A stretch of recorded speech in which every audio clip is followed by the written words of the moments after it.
All right, let's call the meeting to order. Stand for the Pledge of Allegiance. Pledge allegiance To the flag of the United States of America and to the republic for which it stands, one nation, under God, indivisible, with liberty and justice for all. Okay. So, first up, we have a public hearing on the proposed local law zoning changes to the ARR GC district and some other changes. Is there any public comment on, yes, I'm sorry, the agenda that you posted 2 hours ago yes. had Engle Road safety, and it's not on this purple agenda at this particular time. Oh, no, it should Oh, be, it is, yours is different than mine. Oh, the other side, okay, sorry, thank you, never mind. My apologies. Didn't see the other side of this paper. Is there any public comment on the proposed local law? The zoning changes in the ARR and GC district?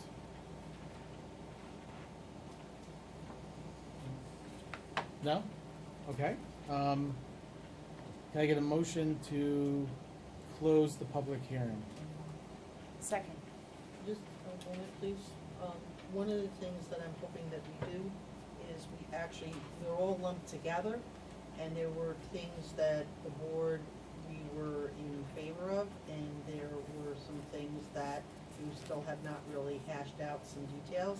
So I don't want to vote on it as one lump local law, so I may be asking to remove some of the items.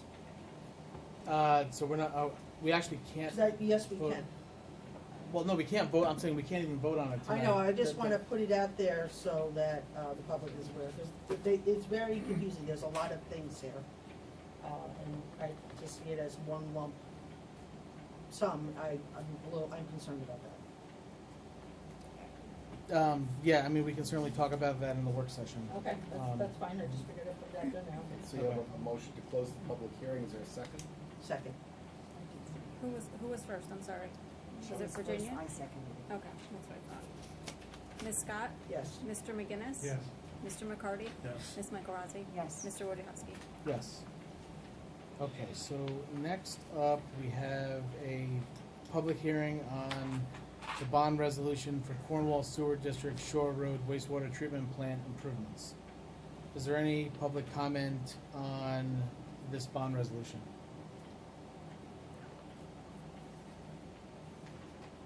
No? Okay, can I get a motion to close the public hearing on the bond resolution for Cornwall Sewer District Shore Road wastewater treatment plant improvements? Second. Ms. Scott? Yes. Mr. McGinnis? Yes. Mr. McCarty? Yes. Ms. Michael Rossi? Yes. Mr. Wojciechowski? Yes. Okay, next up we have a public hearing on the bond resolution for the Firthcliffe Heights Sewer District I&I project. Is there any public comment on the Firthcliffe Heights Sewer District I&I bond resolution? Just a quick question, where does that entail? So Firthcliffe Heights, if you're going towards Five Corners, so it's what, Jacqueline, it's all those streets on the right hand, yeah, Ardmore, it's all the streets on the right hand side of the road. Okay. Yeah, It's Okay. almost across from Quality. it's across from Quality, that's a good way to describe it, yeah. Okay. Okay. Okay, if there's no public comment, can I get a motion to close the public hearing on the bond resolution for Firthcliffe Heights Sewer District I&I? Second. Ms. Scott? Yes. Mr. McGinnis? Yes. Mr. McCarty? Yes. Ms. Michael Rossi? Yes. Mr. Wojciechowski? Yes. Okay, next up I have a public hearing on the bond resolution for Beaver Dam Lake Sewer District I&I. Is there any public comment on this? No, and just so the public's aware, it's out in Beaver Dam Lake, it's the Cornwall portion of, Beaver Dam. yeah. Is anyone from the public Yeah, I'm at, first? no, okay. Is Do this? you have anything? Yeah. Just a quick question. Does this, I know it says increase the improvement, does this imply expansion? No, this is. Okay, I just wanted to be Well, clear. so the idea of doing I&I, so when you do I&I, the idea is to, when you do this, to keep stormwater out of the system and sewage, from stormwater from getting in, sewage from getting out. So the result is you may get expansion, but the DEC says we have to do this. No, So, what I mean yeah. is no expansion in terms of more users, that's what I meant. No. Okay, that's what I was trying to clarify. No, with you would have to, the only way that would happen would be if there was somebody in the existing district, Right, and there was a buildable lot and somebody was asking to connect in the existing Okay. district, but that's not the. all right, thank you for the clarification. Okay, so can I get a motion to Closure. close the public hearing for the bond resolution for Beaver Dam Lake Sewer District I&I? So moved. Second. Ms. Scott? Yes. Mr. McGinnis? Yes. Mr. McCarty? Yes. Ms. Michael Rossi? Yes. Mr. Wojciechowski? Yes. Okay, next up, public comment on agenda items.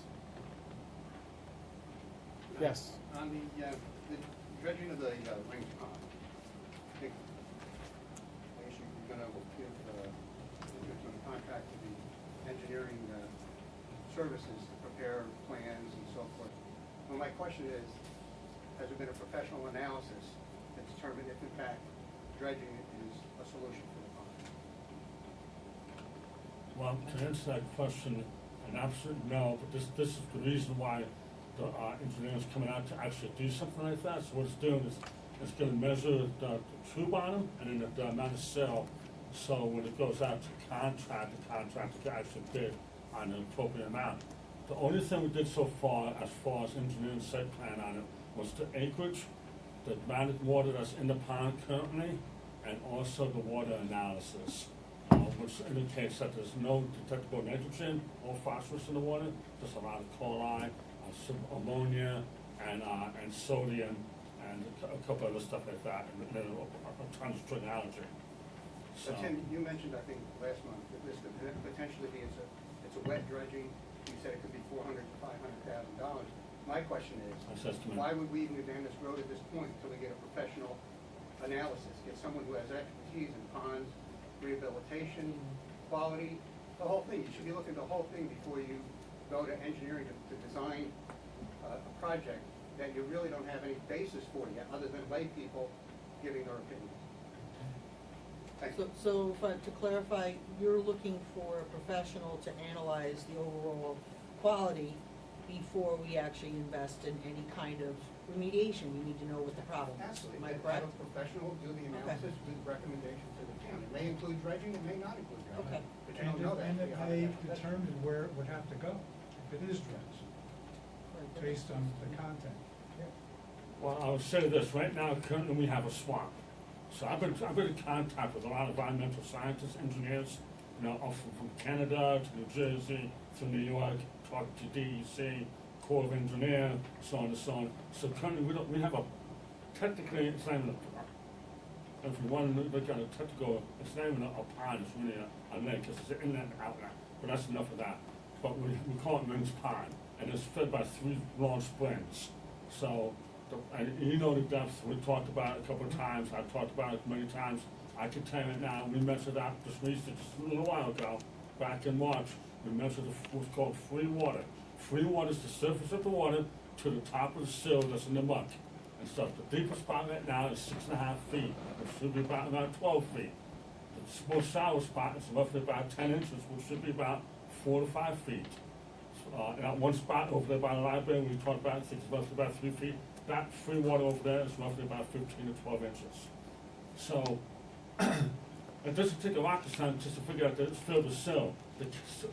Also, string algae, when I was told by environmental engineers and scientists, that it feeds the cattails, so nobody's managing the cattails.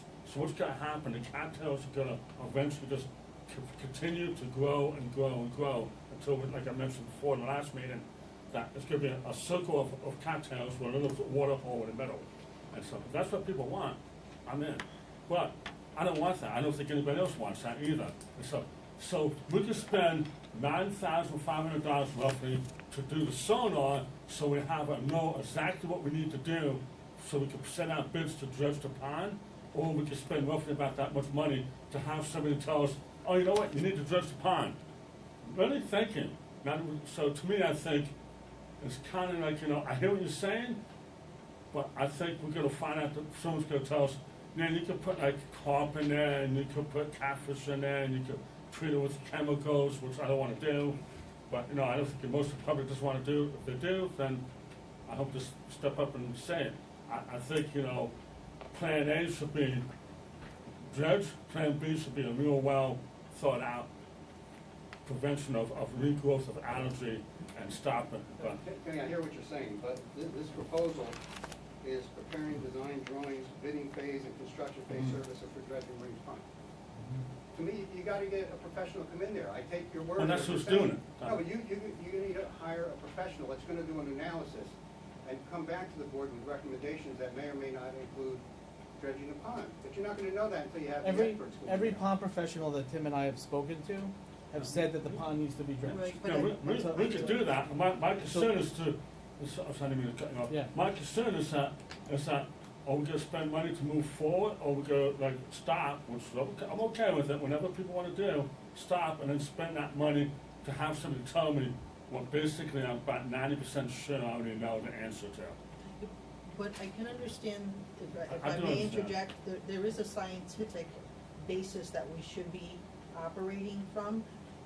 And you know what? And we've I spoken to agree. pond experts, and they've But said I that this is understand that, but we already- should have someone actually who is a pond expert to come in and do an analysis, because then we have the foundation and a direction of where we're going and why. Sounds good. And I think that's why I'm So- I'm So what I would agreeing add, with so That sounds good. this is public comment, let's hash this out when we actually get to Okay, that's fine. we have a discussion on this in the actual agenda, not in the public comment portion of this, cause Right. I will We'll add hash something it. on to the engineering, yes. Thank you. Greg Roby, Middle Springs Road. I own a pond. If you don't have 12 feet of depth, you don't have enough to avoid the atrophy that occurs over summer. So to have because Rings Ponds has the springs, the water under Cornwall is amazing. If you don't have the depth, it heats up, if you lose the oxygen and it atrophies. That could be confirmed simply by dropping a thermometer into the water, measuring the temperature of the bottom of the pond right now. And it'll be too warm to hold oxygen sufficient to maintain fish life. So that is what you're up against. It is, that's the science, that's the biology, that's the physics, that's my experience. I have a pond. And we had that done on that, but, nobody professionally, but we could just. Just, not the same point, but, you had talked to Senator Skoufis's office about getting money for this. Will there be some contingents to that if the money's approved? Will they need an engineering So- report So, in that respect to get that money pushed along? so what could happen is, we don't have the funding, the actual award letters yet. We're waiting for those to come. So until we have those, it's not a sure thing that we have the funding. As soon as we have those, we will announce that. As you know, the senator secured money for, what was it, for Monroe, right, for their ponds. But as far as some of the costs that can be looped into this, we could put engineering, the town's engineering, to actually go out to bid until we have a signed contract with Skoufis or EKIS or whoever would get us the money. Any costs that are incurred before that cannot be reimbursed. Anything that happens after that can be. So anything that we would do prior to the dredging and prior to having the award letter cannot be looped into that cost. So, one of the things we'll talk about this in the work session is maybe we amend the engineering contract to add in costs to, even though Tim and I have spoken to pond experts who are gonna, if you want us to pay and get a letter that says the same thing we said, we're happy to do that. We can build that into the engineering agreement, and we can have Sean work to get that for us. So we can approve that with that contingency in there tonight, so we don't waste time. Well, you but wanna we- do it right, so I think you wanna I do do wanna it do it right. right. So we You can wanna add that do into this the right way. so we can add that into the engineering contract. Yes. So is that part of the $4.2 million that we got from upper and lower? No? Okay. No, that's a separate, any money we would get from the state would be separate from Okay. that. I think it's point well taken, let's just go. Anyone else? Public comment? Oh, Yes. hello, just arrived. Hi, sorry to be late. I don't, Andy, did you talk about Yeah, Angola we're- Road it's not up already? to- No, we haven't, that's what's on my. Well, if you want to talk about an agenda item, you could make a comment on anything on the agenda. You could do that right now. Oh, I thought it was in order, no? No, you could go whenever. Oh. Anything on the agenda. Okay. Oh, great, okay, there's So- 3 of us here to talk about Angola Road. In general, first of all, thank you everyone for your concern about the accident that happened a few weeks ago. Really excited about the guardrails going up on the embankment. And just here to be another voice to express concern about the speeding and the passing on the double yellows, the following too closely, the things that have been recurring and increasingly problematic issues on Angola Road are only right now increased even more because it is the only way in and out, southbound in and out of town. We've got coach buses coming through, everything's coming through, and they're treating it as if it's the 32. Right. Going very quickly. My request, I guess, in general now and in the future is probably for like one of those flashing speed signs. I just feel like that is the most effective thing that like instantly slows people down. I mean, I was followed on my butt the whole way here just now. And may I add to what you're saying, because Sure. currently, I live on Angola, which is right across from the stop sign that was put up 47 years ago when the officer was killed trying to stop somebody. And somebody put up a sign for you, and it was huge. And I went out and I said, you can't put that there because you can't Sure. see. So I let them put it on my property. Okay. What I have now, and my cameras are going off on a repeated basis, Okay. is because there's no access to West Point that way. And Smith Close is the only way in which to go. And I talked with the DOT guys tonight, and I said, where are the lights? Because they put up another sign that says, do not enter. People have moved the cones, gone through, set the other cones, those guys are sitting out there. He said this evening that they're going to put up lights Sure. on the barrels to detract, and that tomorrow, maybe, it's going to be open. That would be lovely, and that would be great. I just spent $65 on a sign that says slow the F down, which is right on my fence. Sure. Because today's my birthday, and I don't want another person killed. I don't want my cameras going off. I don't want anybody else harmed and hurt. Sure. And the sign for 40 miles an hour is past the bridge. And when we did the bridge initially, I talked to the engineers about that. I said, you didn't put sidewalks back, you didn't put catch basins back. So my property is where everything comes down, the culvert is there, there's 2, and that comes out, flashing. I took videos of that yesterday too. Okay. The bottom line is, it's dangerous, it still has been dangerous, and hopefully we're gonna do something about it. And flashing lights and moving the sign that's in front of the other people's house on near Cedar may or may not do something. The bottom line is, it's not just 40, 50, 60, it's more so. And if it's open tomorrow, fantastic and great. But if it isn't, and this is a long-term situation, it's going to be detrimental, and like necessarily putting a cop car empty and sitting it in front of my driveway. Fine, fantastic and great, to stop people from, they're not taking into account the sign says stop, they're taking it as, oh, well, that's blocked off, I Sure. can come out here. I came out of my driveway in the intent to come here this evening, and I got beeped and hailed, and I was like, with my sign as well. I've been here for 47 years, probably longer than most of the people in this room. Bottom line is, I care, I'm concerned, and I'm putting my time into this, and I want people to really see and understand. And maybe the opportunity would be for a 3-way light as opposed to the stop sign. Okay. That's it, that I have to say. To you? Andy? Yeah. I sent, Yeah. email out late tonight. Yep. Husband, I think, originally put it together along with. Oh, Our this, neighbor, right? our neighbor across Yeah, the street. yeah, Yeah. and that's just a very small segment of an incident. When we get to this. And taking into consideration the 2 years were COVID years, where people were not commuting on that road. so it was a pretty inactive road. Number 6, I'm sorry. Road. But I'm trying to circulate that chart down the road. And we'll take Just a minute here, sorry. experiences.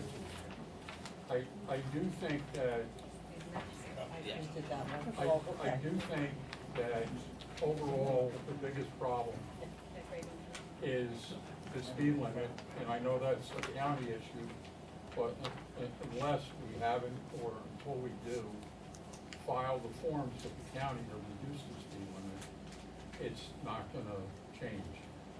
Angola Road has always been a problem, one way or another.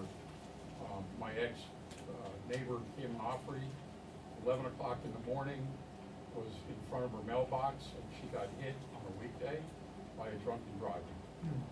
I personally had a car flip over, several years ago, with my son in the car, 10 feet over. That was a Sunday morning with some kid flying down the Angola Road. It's always been a problem, but it's getting worse and worse. So some adjustments have to be made with the road. Anticipation of that warehouse going in on 9, all the goods going into most of the warehouses in Orange County and a lot of counties come up from the Port of Elizabeth. There will only be 2 access routes to that warehouse. One will be 32 and Quaker Avenue, and one will be Angola Road. Because you check with any GPS driver, or truck driver, GPS sends any type of truck down Angola Road. To Central Valley where he's talking about in Smith Yeah, Road, which is and- only 11.3 as far as access goes. So they get stopped, they have to turn around, that Okay. causes a CF. So we're talking about trucks that carry 40 ton or less or more. And a lot of trucks run overweight now. And I think you're seeing the consequence of the trucks, like we did from the West Point trucks. Newly paved pavement on Angola Road, paved at the edges. And you're gonna get a lot of different opinions on that. A lot of it was the erosion, but a lot of it is the weight of the trucks on those roads. And you're gonna see more and more of that, because all the work that's gotta be done on the infrastructure in this county, it's not gonna be done overnight. And we have to make the adjustments in other ways, like lighten up the streets or reduce the speed limits. And it's only gonna get worse, it's not gonna get better.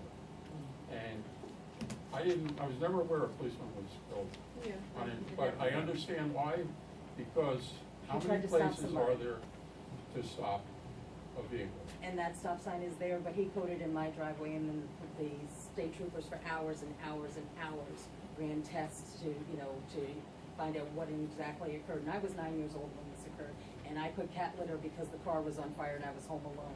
And thank God it wasn't scented cat litter at the time, and, called the police and everybody else came. But that stop sign is helpful to a degree, but you also look one way to how the bridge is done now. You cannot see unless the weeds are all cut. And the other side, my neighbors that I've known since I'm 9 years old, they have a tree that's hanging that inhibits people from coming down, and the lights on their property indicate that it's possibly a car coming, and it's necessarily not. I've had neighbors that were hit coming into our private driveway, which is now Timberline, and they were hit 3 years ago, and they were just coming home. I've had other people that went up in the ditch. I've had all kinds of things that have occurred in my 47 years of being here. And again, today, hearing all the chaos and what have you, my friends in Highland Falls, somebody lost their house that I know under the Popolocan Bridge. Somebody else lost their cars. Mother Nature's unhappy with all of us, so it's coming. Whatever we can do to save ourselves, I'd like to see happen, and that's why I'm here tonight. Okay, thank you. Is there anybody else? So I'd like to table this because there are a lot of people on vacation now until August or September, August, if possible. Yeah, so I think we're gonna talk about this for like 5 minutes, but yeah, there's more info that we have to bring into this. Okay. And we also have to see, we don't know how long, 'cause the data we're gathering now in Angola, I don't know how useful it's gonna be with the new traffic that's coming down, so, Well, the DOT said, when Yeah. I pulled over Yeah. and I asked them, and I saw them when I got the sign, Yeah. which was in hours tonight, they said that there's gonna be stuff on the barrels, whatever. But the problem is, if that doesn't happen and all the paving and stuff isn't done, or we have another weather catastrophe and we wind up in the same situation yet again, yeah. what are we going to do? And again, I lived here for a long time and I've sped, you know, but you shouldn't be. And there is no sign that necessarily says what the speed limit is until you've come across the bridge. So it feels beautiful to drive your car that much faster.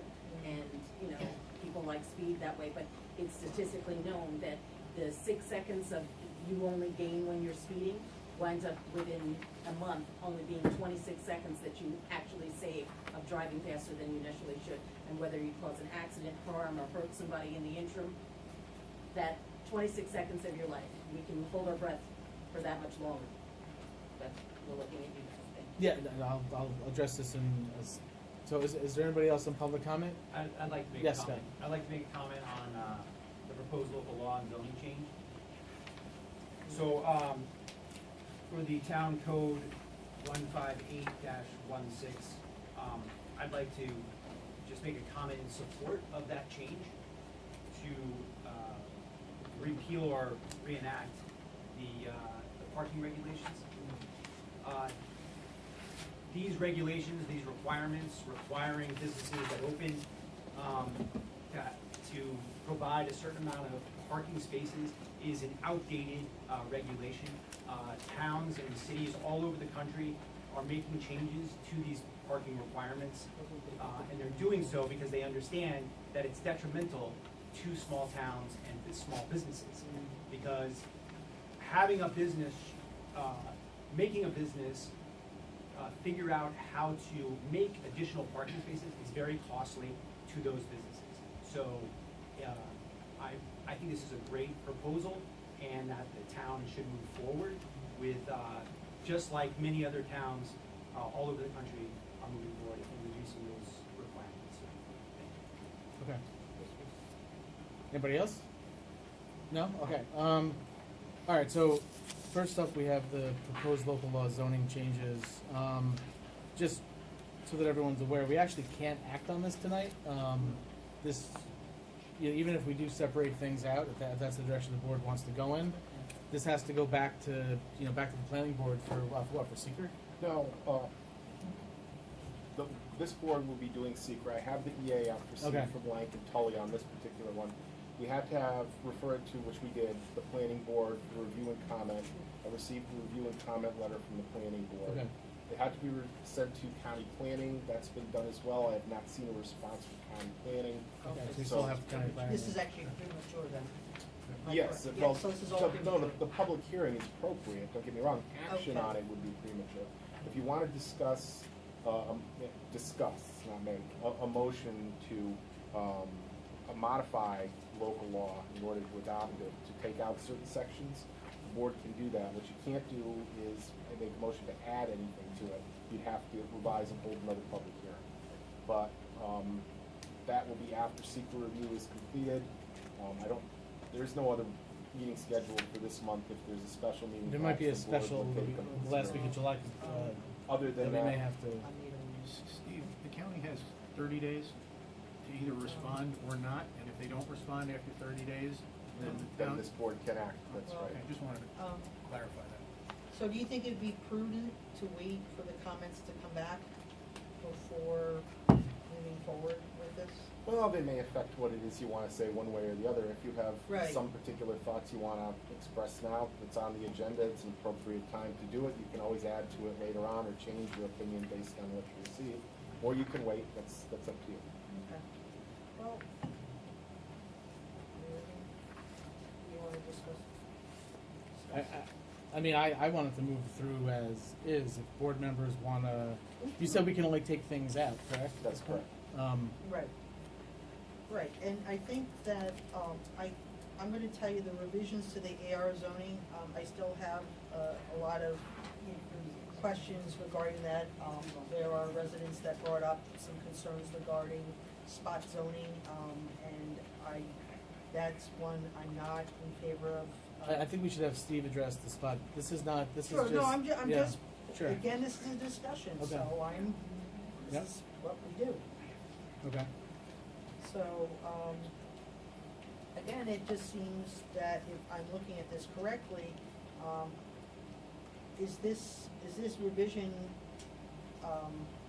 towards a specific property or potential development, or what is this zoning one? Because I look at it and it really does refer to a property. This applies to every outdoor recreational Right, but facility you- in the AR zone. Okay, just my notes were saying about clubhouses and country clubs and, adding hotels and things like that, to the AR. And my question is was it geared towards the golf course property? We are adding in, so there's no definition currently for clubhouse in the zoning code. Right. And in order for anyone that would want to come in and either purchase the course or existing owners that would want to do anything to the course, Is there No. anyone that's doing that? No, Is- there's Oh, I was just there are curious, currently is no this on there are spec there are or- currently no active projects. The town, because I know everyone in town talks about wanting the golf course to get back on the tax rolls Right. and to be completed and have these things done. No one is going to come in and So we're changing, okay, I'm so I sorry. guess what I'm saying is that the town board, by allowing this, is going to make it so that we can get this disaster taken care of much quicker, because anyone that wants to buy it and do something to it will know what they can do there. Currently, they don't know, because this is not an allowed use in the code, and for a long time, and this is just allowed. So right now, you're subject to the whim of the building inspector and what they allow Well, if that's a what clubhouse they do, to be. they enforce the code Well, no, but there's no That's the definition. building. Okay. There's no definition for a type of facility. in this, because it's almost that we're altering the zoning for a future development or a potential developer, and that's why I'm asking the questions, because I do see that as spot zoning. Steve, is that spot zoning? Well, there's a common misconception about spot zoning. Spot zoning is altering the zoning of a particular property or particular properties so that in a manner that's contrary to the zoning of adjoining or nearby properties. And generally speaking, spot zoning is not allowed. However, spot zoning only occurs when the change is contrary to the terms of your comprehensive plan. Your comprehensive plan calls for one particular piece of property to be rezoned, changed, even if it's in a way that's completely Okay. different than the surrounding properties. It is not spot zoning because it is consistent with a comprehensive plan. So in this instance, you have two particular zoning changes. One is specific to the AR, and that's as far as the permitted uses, permitted accessory uses. Yeah. And the other one is the definition of clubhouse or lodge, which would apply regardless of where it's allowed, whether it's the AR or not. Definition of clubhouse or lodge clearly is not contrary to your comprehensive plan. Your comprehensive plan doesn't discuss clubhouses or lodges at all. Right. The AR zoning, I don't believe, I'm of course familiar with the comprehensive plan, I don't believe that it's contrary to the comprehensive plan. The comprehensive plan does not specifically call for hotels to be allowed in the AR district, doesn't say not to either. So if you were really, really concerned about this, Yeah, it's but- the type of thing where you would say, if we want to do this, we should amend our comp plan to allow for hotels. I don't think you need to do that. Okay. I don't think it's contrary to what's in your comp plan, but if you were concerned and you wanted to make certain that it was, consistent with it, you could amend your comp plan to include allowing hotels in the area. Because it sounds like, is there a potential of putting a hotel on that property? Is there something in the works for that? Well, I'm this hearing- isn't specific to any property at all. Nope, As there's- Josh says, it's a generic zoning change. It's a generic- However, It's a the gen- fact of the yeah. matter Okay. is, as everyone knows, All right. Well, you you know, know, you wanna this is make where the zoning change the right zoning. Okay, thank you. I mean, I think we should leave this in. We need to this will help, with, I think, the goals that we have to get the golf course back on track. And this will allow some certainty for anyone that, no one's gonna come in and do anything to a property that is a disaster currently, and they don't know what is allowed on the property. And by not having a definition for the clubhouse, no one is gonna come in, because you don't make money off of memberships, you make money off of the clubhouse activities Right, but on a golf course. Okay, but my question is, you still have people who own this property, Sure. so you're gonna change the zoning while they own the property? Could I add something? I don't know what the status is, Yes. what's going on? Okay, right now, the golf course is a disaster. It's been left out halfway, it looks like a somewhat. I think Mother Nature's Yeah. also contributed, there are some things that have, this past storm, I'm concerned because I see there's a retention pond above, and it's only coming down one stream bed, and it's hitting that property constantly. So when people wanna blame the golf course for all this, I see things that are coming from above that have caused a lot of damage, and I do think that's something for us to examine as well. Sure. Because the last storm, again, there's one side of that stream bed, there was no water flow, everything was hitting the golf course. So think about the people in Hasbrook, I know we wanna make changes and all these things. We can but- get to that when we get to the Well, storm to. Right, but I, again, this but- is all connected. So. By the way, none of you allowed me to finish what I was Oh, saying. I'm sorry, Rocha. It's okay. No, my apologies. You had the camera for a while, so, go ahead. Okay. All right, can we just move on? Since it's only one Tim, person talking. is there anything that you would like to take out of this, as far as, I mean, Rocha, So, and then, okay. so right now we have there's the proposal that, I think we should move forward with Yes. keeping the ARR zoning We must, changes there's in no this. should, we must, just let's go. I understand that, but it's a vote, we're all gonna. It's about the golf course. I'm sorry, Tim. Josh, can I just, I have to just jump in, I know I'm not supposed to, but I have to, because No, it's here's not my- open. It's Here's not my open. concern. To become an ag district, you have to go through the county and the state. You are not gonna get agricultural designation if you have a hotel and a clubhouse, okay? It's So, not it's not the same thing. So Nancy, I it's don't, not- I don't understand why you have this under the agricultural designation, because the golf course isn't This- zoned to agricultural. And I know that process because we went through it, so that's all I wanna throw It's- out there, I'm sorry. Sure. My question, I'm sorry, I didn't want to interrupt you, is it still owned by West Point or no, it's not? No, it was actually never owned by West Point, it's But owned that by was the the Hudson rumor Valley going Golf, down. it's owned by the Hudson Valley Golf Foundation. Okay, thank you. They're alumni of this. Yeah, that's, Yeah, again, Yes.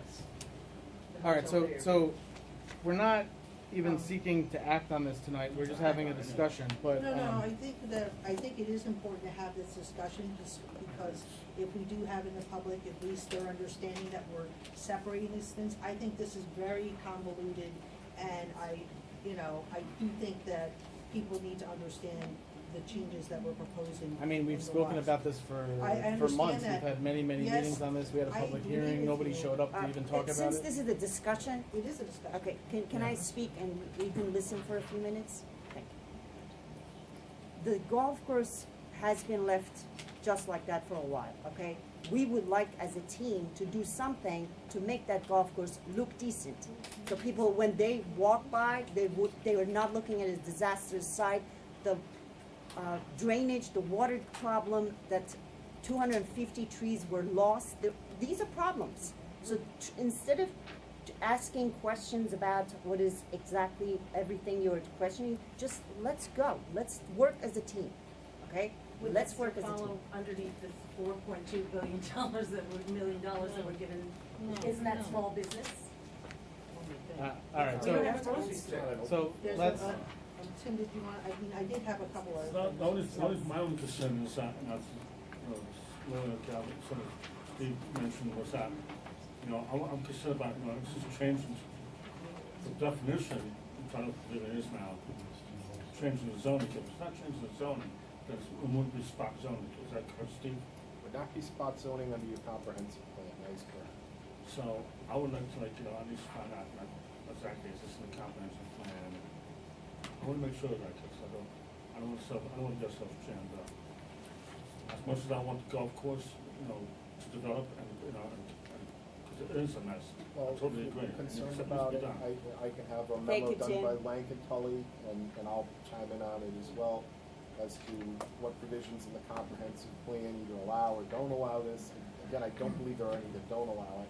And then you can see how this is consistent with your comprehensive plan. You have the memo in the file. We can have that in time for working on the secret review and everything in one workshop. Okay. Yeah, I mean, if that's what the board wants to do, I mean, look, certainly it is,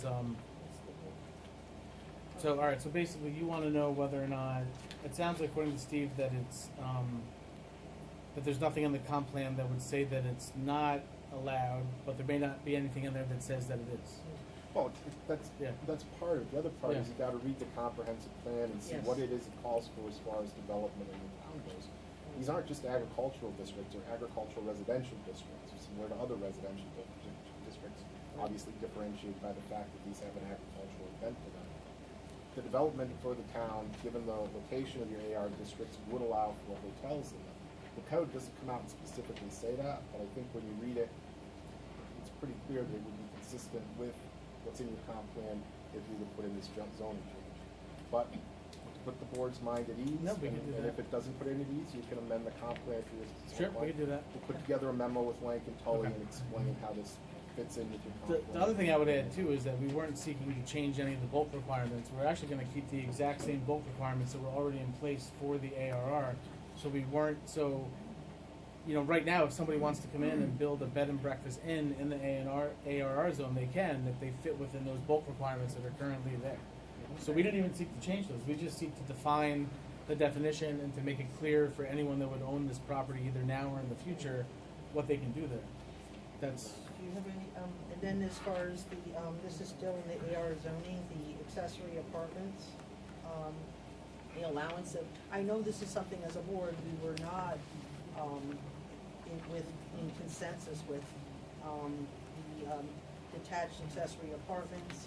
I know that we talked a lot about drainage, sewage, water. where do you see? That's, oh, I'm sorry, this was on the memo that we had. Let me go back to the other document. I'm just going to the notes where we were saying the revisions that Steve had in our. Yeah, You gotta go- that's not in the. No, comp- you that's gotta not go in through the law. zoning law, cause this Okay. spells out exactly what, Okay. Let me go back to the other thing. Okay. Is that still in there? No. nope, Okay, we pulled it out for separate consideration. Okay, so this one goes on. Okay, thank you. And we'll wait for, you know, the comments. That sounds fair. Okay, we'll wait for the memo Yep, from Steve. absolutely. We weren't gonna act until August anyway. Well, I Or till- wasn't aware that that's what it was, because the way it looked, you had a resolution. Oh, I Or think was we- that in the first draft? We had the resolution setting the public hearing. Okay. Okay. All right, so Angola road safety. So I know, Andy, so we could talk about this briefly, but obviously there's probably more people that we want to have for this discussion. And so I guess what the chief had given us some Angola road accident data, which you have in front of you, which goes back to what, 2015? Yeah. So there's certainly a lot of, you know, of accidents happening. I mean, I don't know how this compares to other roads in Cornwall. Is this above the norm? What'd you say? I'd have to compare it to Yeah. 32 and 9W, I'm not sure. Yeah, I mean, okay. It's, one of those three is probably the worst. Right. I would agree with you. And then we obviously have, we have the chart that was, you know, put together here. And then we have the historical data as well that, that Andy had provided us. So certainly, you know, and I've also got this proposal from Collier's as well. I did say that I would get a proposal as to what it would cost to do a traffic study, because you cannot submit this, the request to the state that has to get signed off on by the county without doing a traffic study. I think what we need to do is so we had County Legislator Hines out to a property on Angola Road. I guess Mara left. They're going to be putting in a guardrail, which was the scene of some of those accidents where people drove off the road and almost went into the house. So Kevin Hines came out. I think the county engineer came out. Deputy supervisor and I went out there as well. They are going to be putting in a guardrail there. As far as the speed reduction request, the county did not seem so enthusiastic about reducing the speed on Angola Road. It doesn't mean that that can't happen. It just means that I think it's gonna take some advocacy with the county on this. And so the question really is for the board, before we have the buy-in from our county legislator and county DPW, do we want to incur the $8,000 cost for the traffic study? What was the county's position in terms of paying for this study, since it's a Yeah, county why road? we paying for the study? Why aren't they paying for it? They don't think we should reduce the speed. So that kind of It's says their it all.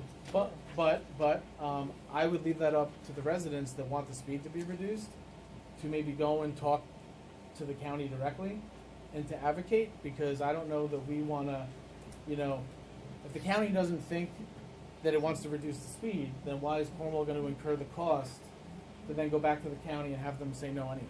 Exactly. So I think this is a situation where you should go talk to your county legislator, you should go talk to the, we've already raised the issue. Let that happen on Madam Avenue and it just said no. Well, Mailer Avenue was fully under our control, so we decided that we were have no gonna, authority. we have no authority to grant it, But I so did want them to do I, something. I would think that it would be good for the town will do whatever the residents want. If the county wants to do, wants to reduce the speed limit and they're willing to support the request, and they're also willing to support paying for the study because it is their road, then I think this town board will support that and we'll do whatever we can to advocate for that.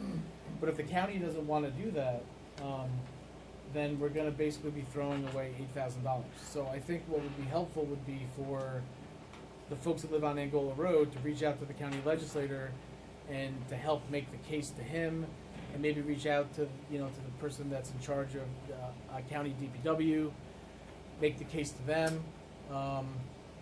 That's the direction that I would go on this. We're also collecting, Chief, do we have a week of data from the speed sign?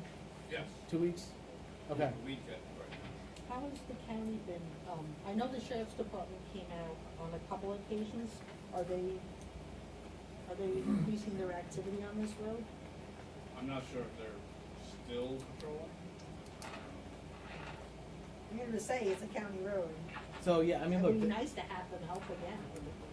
So I think, this, we'll get into the discussion on the storm response. Okay. Well, You I know, understand that. Prior to the storm, the sheriff's department, they were out there, they were patrolling, they were issuing Right, tickets, they were pulling absolutely. people over, they were doing what they were doing, and they did that because the residents came to us, the police department went to them, so they responded in a great way, and they were helping us. And so I have no reason to believe that's not gonna stop. I mean, we can certainly, reach out to them again and let them know, especially with all the traffic now going down the road, we should make sure that they're still out there. Yes, Tim? Oh, no, I'm sorry. Yes. As a resident on Mine Hill Road, I traverse Angola quite a bit. And I'm not down with, reducing the speed. It's adequate as it is. It just needs more enforcement, I'd say. And like several others here, I've been, just in the last, say, 2 weeks, I've been nearly run off the road on the straightaway. Yeah, because people are distracted. Sure. And the straightaway is not exactly straight, so they're just crossing right double line. But being passed on the double, it's aggravating because, I like to drive like I live there, and I do. Yeah. But again, saying that, looking into reducing the speed limits, it's like people are already going fast enough as is. Slowing that down, that's not gonna deter people. It's the enforcement that's gonna do something. And as we are right now, we have the storm damage affecting our roads. In the one day that I've had to commute to and from the city today, that's, it's definitely more traffic. And I've seen on, say, Facebook, people on Angola are unable to actually pull out or pull in. They get past, they're trying to turn left into their driveways, or get honked at, just very aggressive driving. Sure. That happens to residents of the community. So, again, I'd go for more enforcement. I welcome it, especially from the county and our town. Sure. We should go from there. Yes, Andy? There was, I think it was turned down where they wanted to increase the speed limit by 10 miles per hour on the thruway outside of Buffalo or below Buffalo. One of the statistics that came out of that was for every 10 miles an hour, the speed limit is increased, no matter at what level, it increases the probability of an accident by 8%. So, you know, ordinarily on a road like that, I'd say 40 miles an hour is, I think, a good speed. But all the hidden driveways, there's a tremendous amount of hidden driveways. And one of the problems are people coming out of the driveways, or people being surprised, and then they veer over to the other side. The other huge problem, and I think I brought this up to the board, was the school bus problem, which is a national epidemic. And once again, Rockland and Ulster County have implemented programs that I think are federally subsidized to get cameras on every school bus. And you can talk to any school bus driver, it's just a daily occurrence where school buses stop, and the sheriff's department tagged one guy, I think, in the short time they were there. They're stopped completely with the stop sign out, kids getting off the bus, and people are passing on the double line. And that, to me, should be the biggest priority, coming into the new school year. Okay. I agree, the road itself is tolerable at 40 miles an hour, but not the kind of roads, the driveways, and how the road flow gets interrupted by the cut-ins and everything. Yeah, to piggyback on that, you know, people are coming through 10 miles over the limit. So Well, again, that's now we've got acceptable. that. Yeah. You know, we've got, you know, people flying down 50 miles. But is it worth it? 8% more probability if you have the speed limit up to 40. Reduce it to 30, and people will do 40. Sure. But you're gonna reduce the probability of the accidents. So, all I know is, I think what you're saying is, let's not spend the money until we have more proof of it. Is that what you're saying? I think what I'm saying Or- is that so I think we need to get a few more, we need to get some more data from the speed sign, but we also need the county to wanna do this. And so they were, right away, they were like, sure, we'll put in the guardrail, that was like a no-brainer, we're putting the guardrail in. But there was some hesitance to want to move forward on a speed reduction on Angola Road, and I think if we can somehow collectively, if this is what, the residents of Angola Road wanna do, can make this appeal to our county legislator and maybe to the county Department of Public Works, that this is what we want, because at the end of the day, they're gonna be the ones that have to sign off on this, and if they're not even willing to sign off on it, then, and I think it would be good to hear from the residents on Angola Road, I mean, not just us, because honestly, we're just a 5-person board, but there's a lot of people that live on Angola, so, I would suggest, reaching out to your county legislator and asking to have a conversation with them about this. And that would be a way to start. In the meantime, we can gather more data on the speed sign. We can see how long this traffic nightmare is gonna be on Angola Road. Does that sound? And then certainly with the speed sign, I mean, look, that's a budgetary thing. If we can do it this year, maybe we do it this year. We could certainly build it into the budget, but I think it was remember the price? It was like $3,000 or $4,000 for the permanent sign-on mailer. Oh, it's closer to 6, 7. Was it say? You know what? Maybe that was because we had to get the special post to put in the. So when you, yeah, I'll But I also think we should be putting the pressure on the county. We pay county taxes as well, and the county, just to let the local municipalities pay for something, it's their road. I know I'm gonna be talking to some county officials about this, that they The have to. county pays us $75,000 to maintain the road for winter time. to plow it, yeah, to plow it. plow it and salt it. That's it. Though, yeah. So, I mean, that does give us a say in the road somewhat, doesn't it? Well, absolutely, and they want us to perform the service at Well, plowing. let's say it gives us a vote, one vote out of 100. But it's a vote, right? No, it's certainly a vote. I mean, I would say it would be having residents. Look, our county legislator went out to Tamara's house, saw the situation. The engineer went out, and on the spot, it was like, look, we'll do it. I believe they're already out there putting in the They post on the, yeah. Yeah, so they're working on it, so I think it's just a matter of like having that conversation, you know. And it's a lot of the county roads as well, like other municipalities, I've spoken to other leaders, and they're facing the same problem, like the county roads, it's like the local municipalities are the ones putting the bills to do these things in the county. I don't mean to speak negatively, but I guess if the locals will pay for it, you know, they're not, so I want to explore that too, to get them to invest in this, because it is a county road. So, that's- Okay, so we'll, I mean, look, this will be on the agenda again in August, we'll see what we have in Absolutely. August.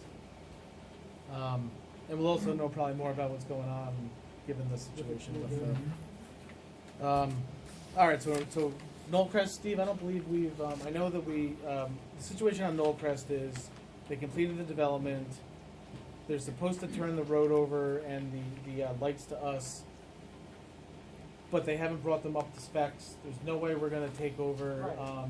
until they bring it up to specs. They haven't done it. Now the residents that live over on Knollcrest are getting upset because they've got substandard, road infrastructure over there. And so at this point, I believe we gotta look into what, possibly, reaching out, calling on the bond if they're not gonna do the There work. is a bond There's a posted. bond. Yeah, And there's a procedure for calling the bond. In calling the bond, you not only have to follow the notice procedures, which are specified in it, but you also have to specify what the problems are. We're talking to the building department about what's outstanding on this. Apparently, we just walked away, the developer did a few months ago. And there's a number of items which we're going to have to specify in terms of calling the bond. You know, applying this, applying that. We'll be preparing those papers and working with the building department and Josh to have the bond called. Calling the bond is going to require a resolution of the town board, so we'll be back before you with the paperwork on that for your next meeting, whether it's a special meeting or. The only thing I have about calling the bond, because calling the bond was in 2017, that was 2 years over there. And it has a big say in this, so we need to reach out to the village and see what their issues and what they have, their stake in the game, so to speak, it's involved with this Stone Hollow development project. It's not just the town, it's other players. We'll do. Plus, I know Mikey Trainer has been talking to me a little bit about this. Mike Trainer's one of the contacts on the issues that the building Right. department gave. Yeah, So that's, he's on that's it. the village. Yeah. So there's actually 2 parties involved here, not just us. and they may actually have their own separate bond for the water infrastructure now, or is it one, I guess we'll have to see when we pull it. I Well, don't know. the town has a site plan that has to be complied with. The bond that the town has will deal with site plan aspects of it. Okay. If there are water improvements that were to be made that haven't been made, then the village will be involved in those. The village will also be involved to the extent that if there are improvements that need to be made that might affect the work that the town's gonna have done to complete the roadway, you wanna know about it now, so you don't Oh, go yeah. and pay it then after digging it later. So we'll talk with Mike. If there is a separate bond in regard to the water, then it would be up to the village to call it. It would make sense to do it all at once, Yeah, of because it's presumably the same bonding company. I just wanna make sure we do it correctly, and we're not doing it. No, I hear you. We'll take that. Okay, yeah, we're starting to get letters from residents, they're sending in letters to Ginsburg, asking about this, and it's just, this is part of your, Oh, no, so, at this point now it's in our court to, Yeah. unfortunately, That would include like, paving, lighting, any sidewalks. everything So that they're would come supposed out to. of That was the supposed to be bond. us. Yeah, and so we have to hope that the bond is adequate, obviously, their completion date was February 2022. Right, But we know that the cost of sidewalks now is like almost double in Yes, that time exactly. frame, so. Alright, so next up, we have, we're not acting on this tonight, we have the Village of Curious Joel, they submitted a road opening permit for Riley Road for the installation of a water transmission main. This is part of the water pipeline that has been going up Route 32 and then cutting across the swamp. I don't know if they've cut across yet, ultimately to get to Riley Road to hook up to the aqueduct. There's a part of it's in New Windsor, but the part where I guess they have to go under Riley Road is in the town of Cornwall. I think we're tapping up on New Windsor water plant section. that's right. Yeah, but I'm saying, but as far as the first cut that I think they have to make, they have to, this section right here, they have to open up in the town of Canton. They initially submitted this to the highway superintendent, but as you recall, we put in, I believe, stricter standards for larger road openings. Yeah, this is just what they submitted to us, and filled out. And so, it's currently with, the town attorney has it, the town engineer has it, we don't have comments on this yet. And the highway superintendent Yep, has obviously the it. highway They'll superintendent also has it. provide comments, and then we'll move forward. If there's different fees, bonding requirements, things that have to go into place. I don't know if the town attorney has anything to add on this. No, there's a process set forth in the town code for approving road opening permits for large stretches of roadway, which this falls under.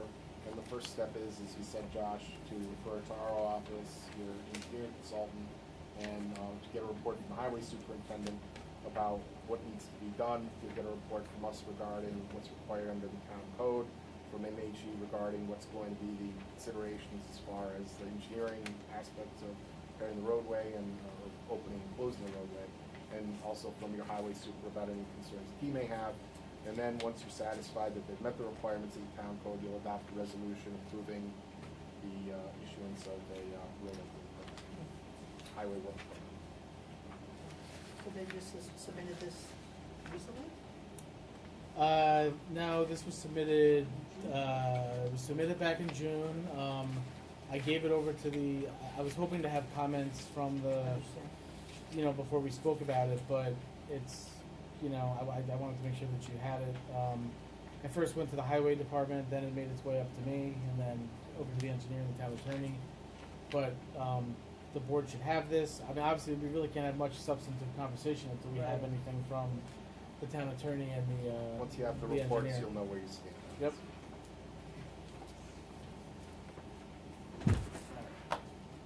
So, next we have, this is the standard IMA for snow and ice control with the county for 2023, that we do every year.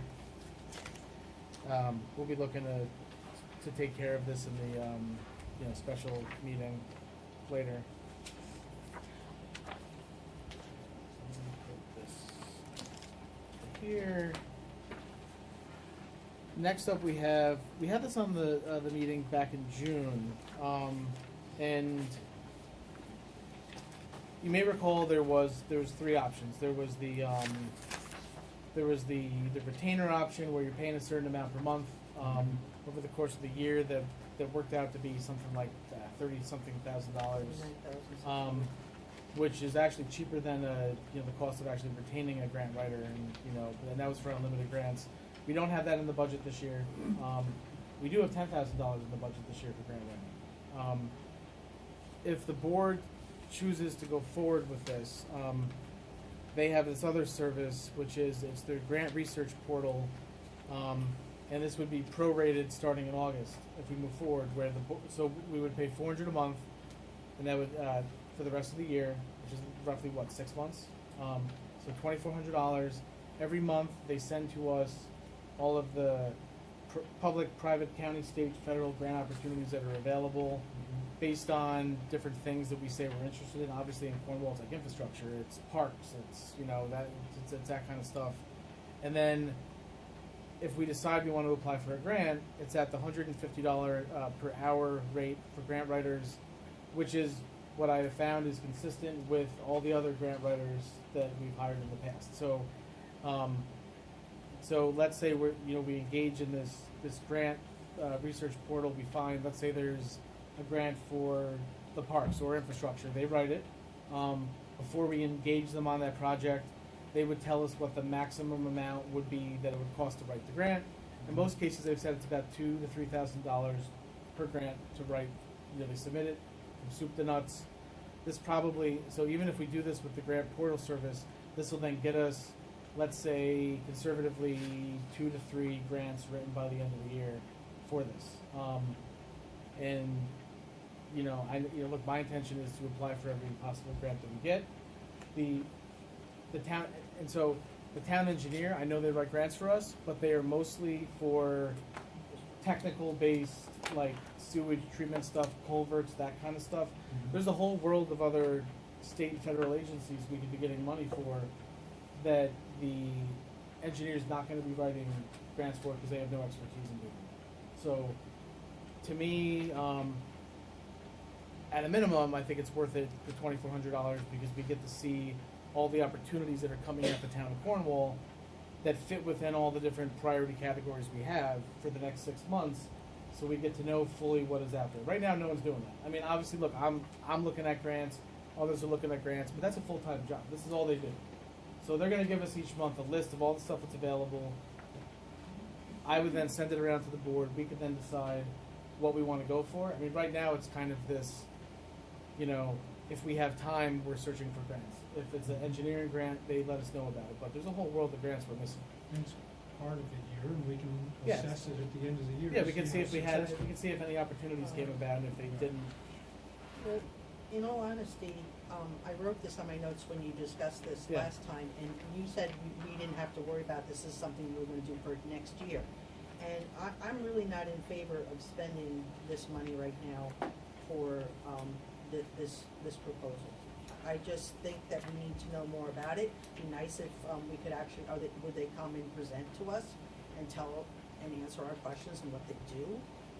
Would they be willing to do that? Because I mean, it's a $2,400 service for a grant. I understand that, Yeah. it's still $2,400.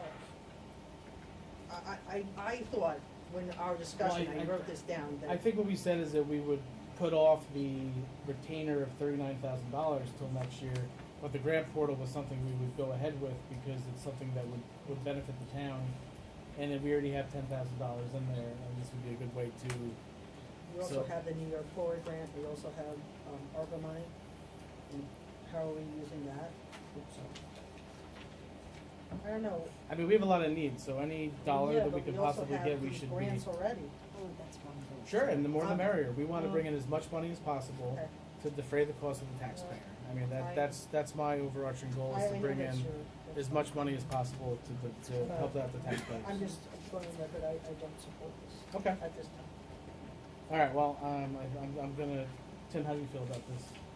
Well, I mean, I think, before we go to like the 39,000 for next year and stuff, before we talk about budget, I would like to hear from, from Melanie and coming and stuff, but we have $10,000 on the books right now. We do, it's Budget right now. it's in the budget line. So we want to spend $2,400 of that for the remainder of the year, and to try and maybe get one or two more grants to help out, offset the taxpayers. I think, to me, I think it makes sense. Okay. Sounds good. I like the good. But I do agree, I think what Kay was saying, this is a good thing to like possibly look at and see if it's, it could potentially work, and we can make a determination for next year whether it's working or not. Oh, look, I would say that before we would even consider putting someone on a retainer, we would want them to write 1 or 2 grants before we're committing to like, so I guess what I'm saying is we do this, so look, if they can't even find us a grant, then we know right off the bat that but this is at least gonna let us know over the next 6 months what is out there. Would they be willing to come in and present to us what they would actually do with it for us? Would they be willing to do that? I mean, yes, That's all I'm asking. for the $39,000 retainer, Well, if they want their foot in the door in our business, I would think they wanna come talk to us. yeah, I mean, I think we're going through the budget cycle. We'll bring them in for for $2,400 for this. I mean, Wynn and I, we sat through it, and Oh, you this got a presentation? this is I You did? I, It was a sales yes, I did. pitch. Yeah, but it was was a sales pitch. Yes, You were, absolutely. okay, so you had a meeting about this. Yep. Zoom or Teams? It was a Zoom or Teams meeting. They're one of the best. I've spoken to some of the other municipalities that use them. They're very effective. They're used all over the state, in New Jersey, Connecticut. I just think it would have been helpful if the entire board was included in the process. There's a lot of things going on, we can't be included in everything. Well, that's, again, You're entitled to your vote, so, oh, absolutely. yeah. Let's just Okay. move on. It's good. All right, so next up, legislative grants. So there's a county legislative grant out there for $4,999 that, I know I spoke about this last time. The intent is to submit that for senior and resident programming and events. That goes to the county. the county legislator, Kevin Hines, he takes it, it then goes to the committee, it gets approved. We then get roughly $4,999 that can be spent on senior programming and different programs and services through Parks and Rec. That, you know, I think that's probably the best way to use that money.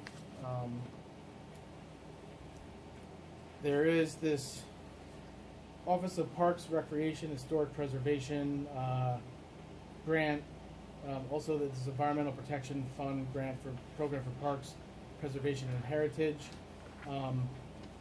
The town engineer reached out to Councilmember McCarty and I, and on July 28th, as part of the, and this actually would be an infrastructure type grant, we can apply for money to help deal with Rings Pond. Well, not necessarily the pond, Well, but the amount. Yeah, sorry. Yeah, so some of the drainage, walking trails, doing other park infrastructure, and bathrooms. So potentially stuff that, with this, if we can get awarded this, this would actually free up some of the money in New York Forward to spend on additional things, because part of some of the New York Forward projects that are being proposed involve bathroom facilities, improvements to River Lake Park. If we can get some of these through the Parks Department, through state parks, that then frees up whatever money we get to spend on another project. So therefore, sort of, you know, having the New York Forward money go further. So, we're gonna submit this for the CFA. Sean's currently working on a proposal. So Sean's gonna submit this? Yeah, well, because it's infrastructure. Gotcha. It's infrastructure. So the way this is going to work is, so there are infrastructure grants, and then there are other, you know, programmatic and non, you know, and grants that don't take engineering work. The grants that the engineering firm is not skilled in, the engineering firm will not do, we would have Millennium do this year. Grants like sewer and, you know, sidewalks and all that kind of stuff, that would go to the engineer. So as soon as we have a proposal here, I'll send it around. We've got surveillance cameras, town property damage report. So we have incidents on town-owned property going back to 2015. 2015? Yeah, I mean, 2017. well, sorry, I guess he ran it back to 2015, and this is what, There's nothing on 2015. I know, I'm just, Yep. okay. So, There are a total of 3 on 2017, there's total of 1 in Yep. 2019, total of 4 on 2021, and total of 2 on 2023. And if you look at the, you know, damage, they're really not significant to get a camera, buy cameras, going back to Mrs. Scott's comment, we want to save money. So taxpayers don't want to install a camera that it's just unnecessary. That's my thoughts. But these things now, some of these little devices are so inexpensive.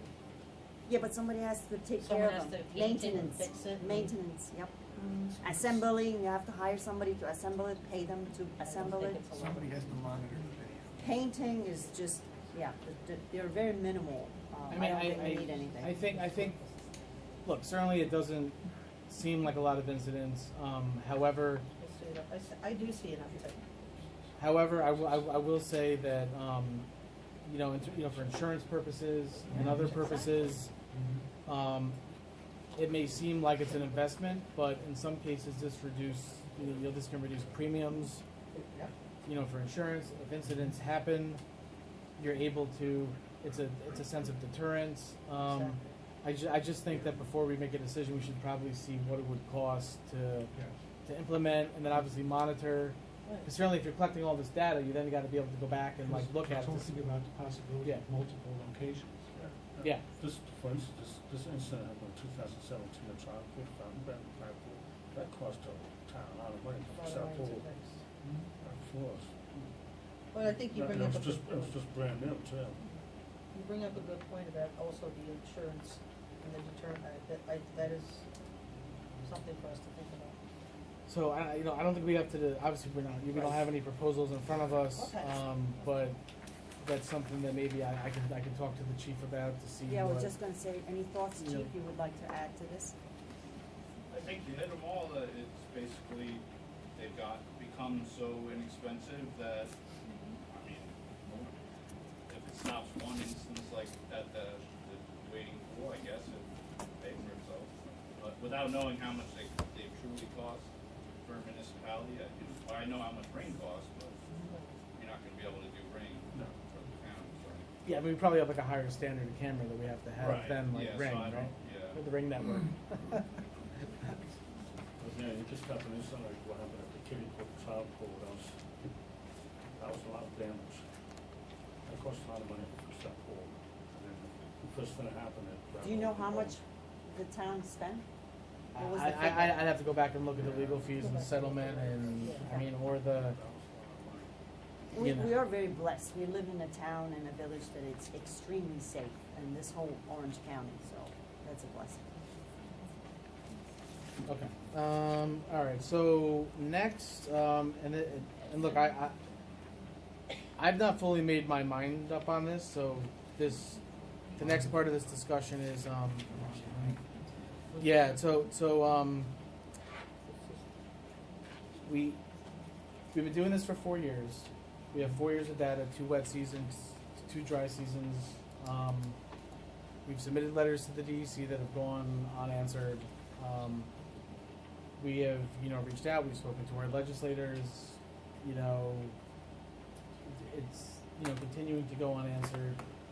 The local elected, the municipalities that are currently paying for this, so you've got the town and village of Woodbury, the village of COH, the town of Cornwall, it's roughly $16,000 a year. Overall, it's way paid in 2022. It would probably go up 5% or less for that cost. The other municipalities feel as though they have enough data. They don't need to do this anymore. They don't want to incur the expenditure. We have 2 wet years, we have 2 dry years. I know, I have an email from the water superintendent in the village who basically stated this as much. I know the village is gonna take this up and discuss this, I believe, at their next meeting, just having a discussion with the board. We don't have to make a decision tonight, but we should, I've spoken to, the Woodbury Town Supervisor and the Mayor of Woodbury, and they're pretty much feeling like they have enough data. Now, granted, this sits in our community, so we have, obviously there's more concern because of the wells itself. Sure. But in terms of paying for this, we would maybe be on our own to pay the full cost of the 16,000, whereas in the past it was divided amongst 4 communities. So that's first we have to decide: do we have enough data? 2 dry years, 2 wet years, and if we don't think we have that, are we willing to pay the full cost to continue this? With the idea that the other municipalities are not going to support this anymore because they think we have enough data. Have they actually presented it to the DEC and we're just not getting an answer? Yeah, that's what he said. We have nothing to, The DEC has not responded. there's nothing, Steve, that we can do beyond that? Well, we could continue to write letters and try to pressure them that way, but you can't start a lawsuit over failure to review data that you provided. No, what I'm saying is just, like, was there anything significant that we should?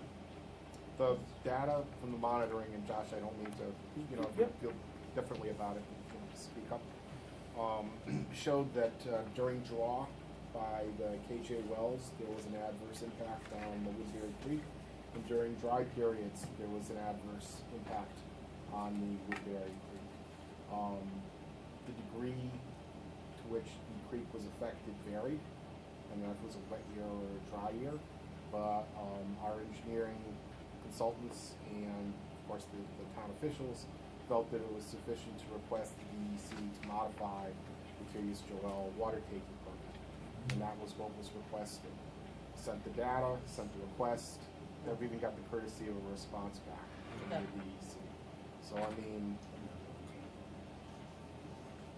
I'm not an engineer, I can't tell you No, if I more understand. data would be helpful or not helpful, but that's where we're at. So, even talking to I spoke to Russell Mead, who's the hydrologist who has been working with us for the past 4 years, and his feeling, he basically said what it looks like is happening is that we are impacting the stream and the trout, and this is according to Russell, and I've also have not received that, so but no one has been, there's been no issues with people drawing water out of their wells because of these Okay. actions. So it's really been an impact on the, It's more of an on, ecological. yeah, it's more of an ecological than an issue of people being able to draw water, and that's what Russell said. So to the extent, so, you know, we're gonna have to weigh all of these things. You know, certainly, you know, we can see what the village is gonna do, but they pretty much seem to, you know, like, they're out unless, of course, the village trustees decide to. I didn't mean to belabor this, but BlackRock, have they weighed in on any of this? Is there directly impacted? I haven't heard anything. You haven't heard, okay, just curious. So, I mean, look, we're not gonna make any decisions Okay. tonight, cause we wanna see what the village is gonna do. I don't know if Woodbury's gonna, you know, do anything formal to say yes or no, but I have spoken to Tom and to Andrew and to the mayor and the village here, so. But certainly, you know, if you feel differently or you wanna do research, you know, reach out to Russell Mead, talk to Mike Trainer, you know, this came directly from him. Okay, so next up, we have an Eagle Scout proposal. Yeah, okay. Yeah, it's Ethan O'Brien. Okay, so we have a proposed Eagle Scout project from Ethan Michael O'Brien. He would like to build a public garden retreat somewhere on town property. I know from talking to Wynn, you know, and some others that maybe there's some more details that need to be fleshed out a little bit more. We would need to involve the town engineer. I'm happy to work with him if it makes sense to everyone else. I have a little experience in this area. Yeah, and obviously we would want to make sure that anything that we're going to green light would, you know, fit in with an overall sort of like design aesthetic and where we would want it. We don't just want to put another bench in a thing randomly somewhere in the park. So it would have to fit in with like an overall plan. So I would think between Sean and the town board and, you know, the planner and, you know, the buildings and grounds, we should maybe have a meeting, a discussion, if the town board wants to allow this young man to do this. Could I possibly yeah. connect these two young gentlemen with the Cornwall Youth Garden Club? Just to connect and see if there could be an inspiration there. What do you think? So I think because one of the things that we're proposing in New York Forward, and so when I give an update on that is a sort of like common design sense and plan that's going to be standard from the village through the town. Yes. Unified look. Yeah, like Yes. a unified look. That's something that a lot of people are saying that Cornwall and the village do not have. And that is something that we can address through the New York Forward grant. That whatever we decide that we're going to do, we don't just want to have like a random project that's not going to fit within that somewhere. So I think this is a great idea, and maybe this would be a good sort of pilot project for one of those, you know, if we can somehow fit this into what that, you know, unified design sense is going to be. And so I think if the board wants to explore this further, we should have a meeting with the town engineer. Yeah. Is typically part of the Eagle Scout project, isn't the candidate supposed to present to the municipality their project? They are, but before they do that, I just put this on here to let you know, before we bring them in to do it, Yeah, I that just would be wanted great to, to hear. yeah. So can I answer Virginia's Yeah. question? Yeah. It's not necessary to present it to the board. It could be, the board could designate an individual to be the interface. If you look through. Yeah, I'm reading it. Okay. There's some more detail. The only thing that I would be concerned of if I were the Eagle candidate is there are time constraints. He wants to get this done this summer, and the board doesn't meet again until August. So I know. That's So for I'm gonna give you a little bit more information and probably a little more than you want. Once the town approves it, He then has to appear before a district board of review, a district council that will then approve this project before he can start on it. They meet at specific times. They meet typically once a month. The woman who runs that, Sherry Rocco, is very accommodating. She has been for years, but if he wants to get this done before school starts, it's gonna be kinda tight. Yeah, usually it's a longer process from Well, what I recollect. So the shortest part of it is the actual construction phase. Right. The planning and approval is more time consuming, especially if you involve municipality, which ultimately has to approve this before he can go to the next step. So unless you're prepared to have a special meeting after he's met with probably Sean and Tommy, you know, it may be problematic. You know what I would say, Wynn, is that maybe if you could reach out to him and Oh, sort you of know loop the him into. person? He's sitting right there. And this is not our project. This is not the project. Oh, no. They're not even here. So, Yeah. so the answer is I don't, but I'm happy to reach out to him. If you could reach out to Ethan and I will walk him through what if he's you could missing. reach out to Ethan and loop in Sean, and then we're gonna probably have to have a special meeting the last week of July so if we could maybe bring them in for that special and Yeah. I'll get together with him. Okay. Sean's also an Eagle Scout, so he's done this as well, so we're, we've But the been there. teacher part of me says like they should be here to like at least present, but they're not here. I'm sorry, I thought I one know of you them. pointed at them, so we Yeah. all thought they Yeah. were No, and I gone. know, Well, I said, I asked them, they so- said no. So I agree with you 100%. Yeah, to me, I know what this process is, Okay. and this sounds a little rushed, and, you know, I wanna support it, it's great, but. We All right, wanna- so we let me wanna talk meet- to him and we can figure it out. from Yeah, there. before we brought them in, I wanted to have a discussion to see if this was something we were gonna entertain before wasting everyone's. Good I idea, understand, but good it's idea, Eagle yes, Scouts, Yeah. it's yes. a process Yeah. that they do. Good idea, Josh. It's what So- Eagle Scouts do. I'll reach out to him tomorrow. Okay, yeah, so if you wanna start the process, we can bring them in on the, whatever that special meeting is. Okay. Okay.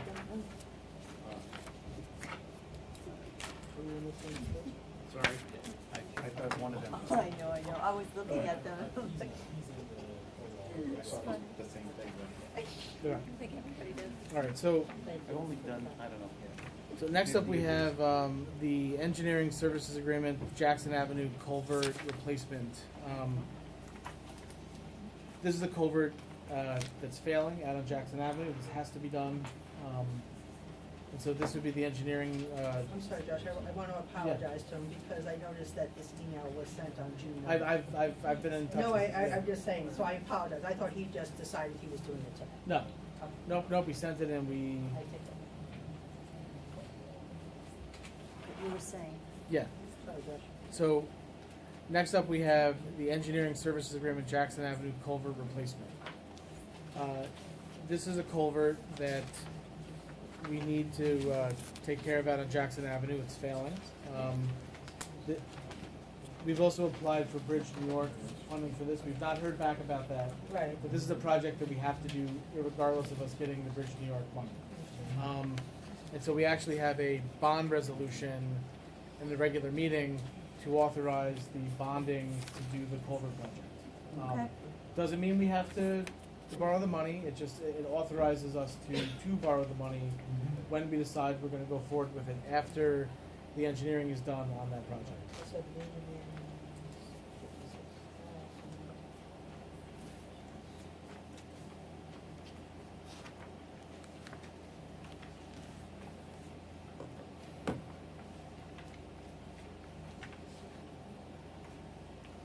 Yeah, and so all of these would all be, you know, whatever bonding we would do would cover these engineering costs. So this just allows us to sort of get started on this, this year.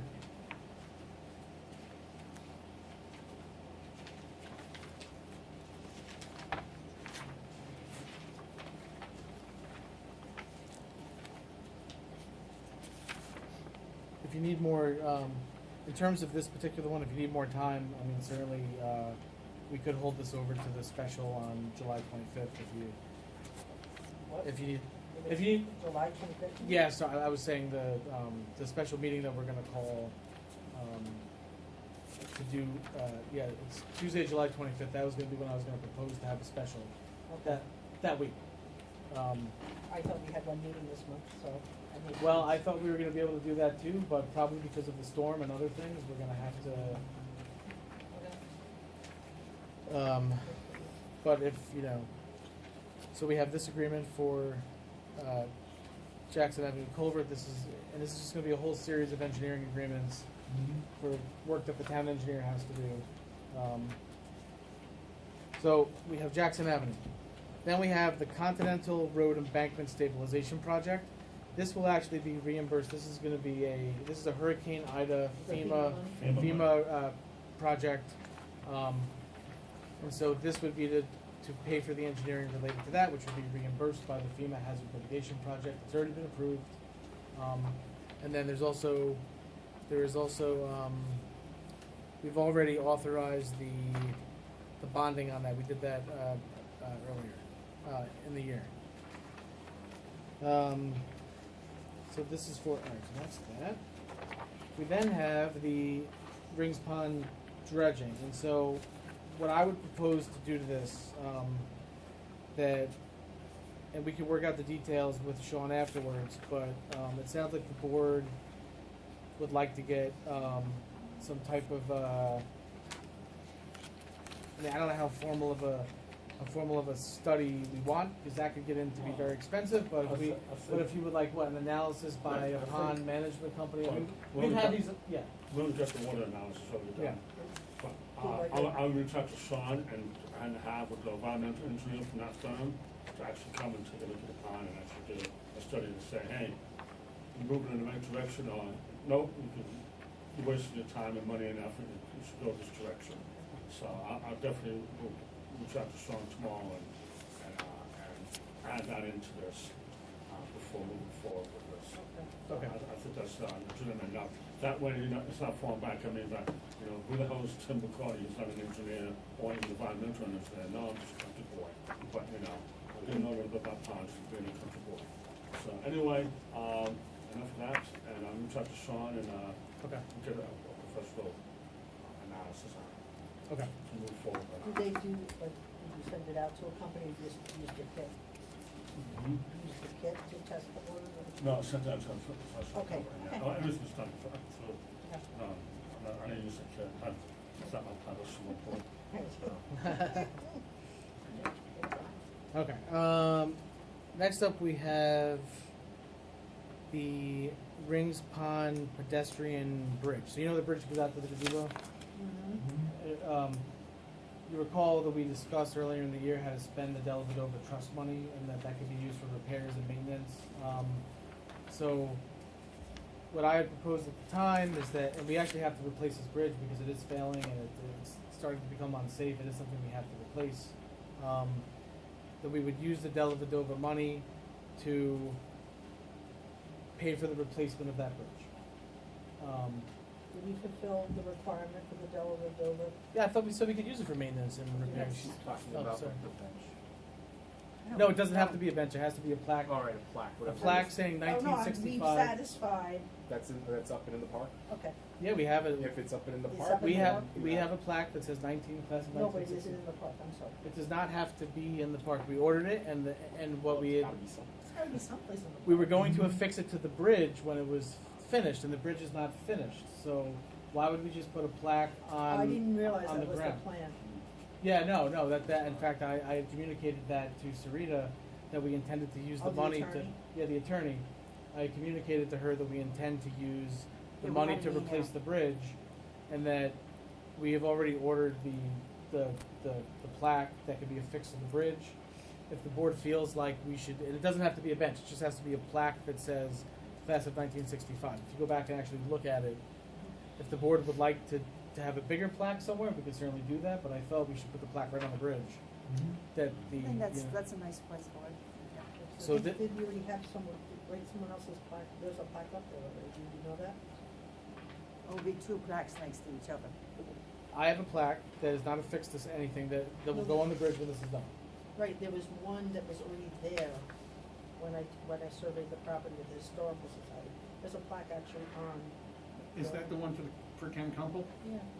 But that's on the gazebo, not the bridge, correct? Okay, so Yeah. the bridge leads, so, okay, so the bridge and then, okay. Yeah, so the bridge would have because this would pay for that, so this would allow, because we have to do engineering, because there's gonna be footings, and it's gotta be ADA compliant bridge, and it's gotta be, so it has to be designed properly. So the trust is actually just gonna pay for the engineering services, not gonna be paid for the actual construction?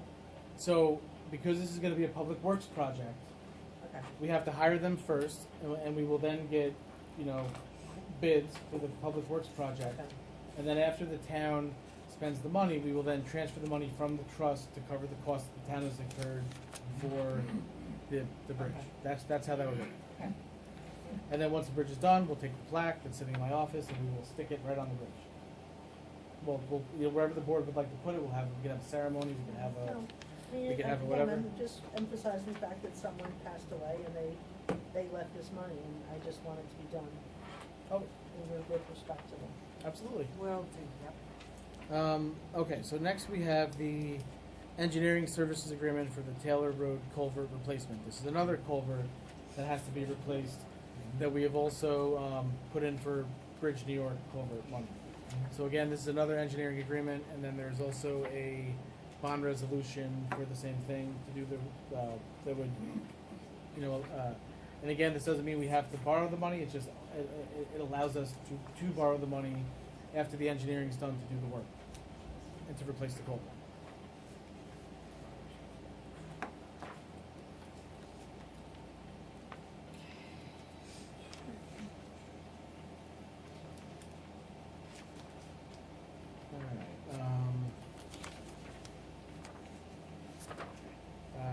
Then we have the. What am I missing this here? Okay. Then we have engineering additional services authorization for Shore Road Phase 2. So, and you're also going to see that we also have a bond resolution that's going to go with this as well. This is for the Phase 2 improvements that we have to do per the DEC to the Shore Road wastewater treatment plant. This is the additional estimated cost of the engineering for this project that would also be in addition to the work that's going to be done. That would also come out of the bond resolution that we are going to be approving tonight as well for the Shore Road sewage treatment plant. This has to be done tonight, Sean says, because otherwise it could possibly lead us to missing deadlines on that project that's mandated. Then we have, and this should be the last engineering task order. You may recall that we are looking to make revisions to the town stormwater management code. This has gone as far as the engineering firm can take it under the existing agreement we have with them.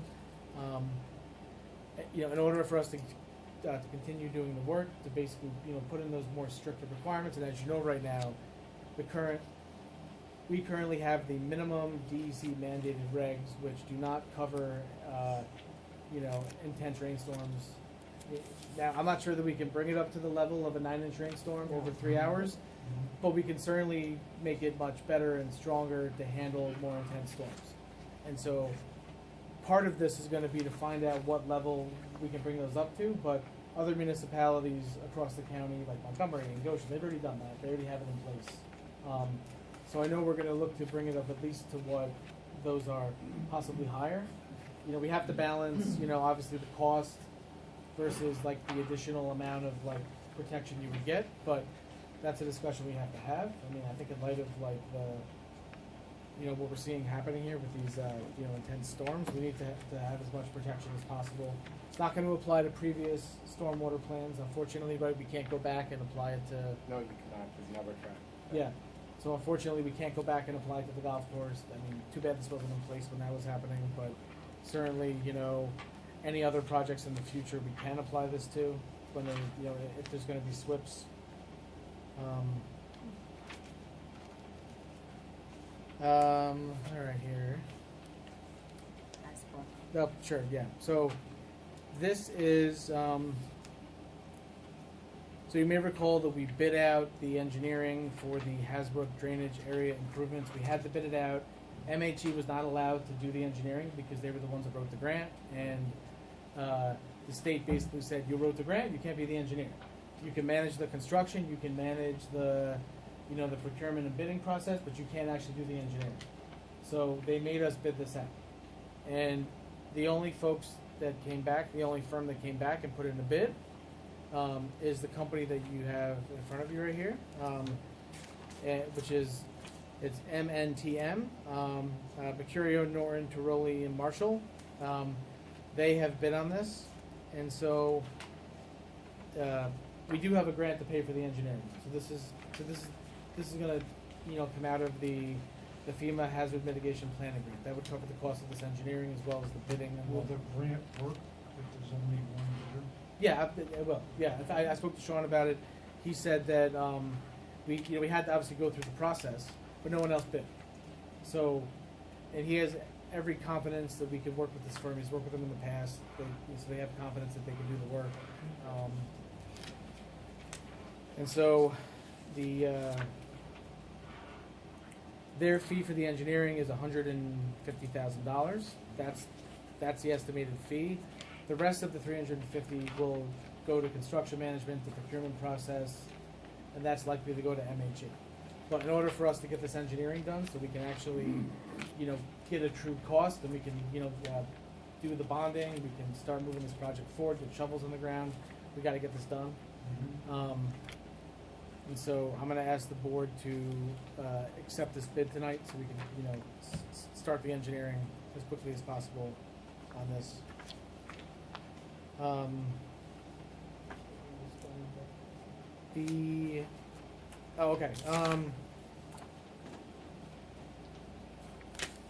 The use of the town pool request. So I think you all, here it is right here.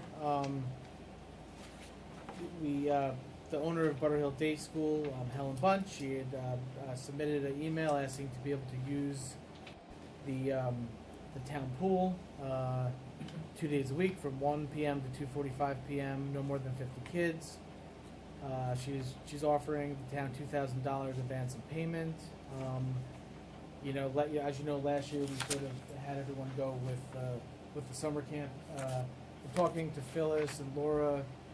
We think that because we have all these kids now, that it might be better to actually have them go in the afternoon. But the one thing that I would ask that we do, if we authorize this, is that if we could just maybe have Steve put together a simple, 4-item, agreement, or just something that just spells it out. What if we could get the actual? I don't know if you know. Is it going to be the same 2 days a week, or is it going to rotate?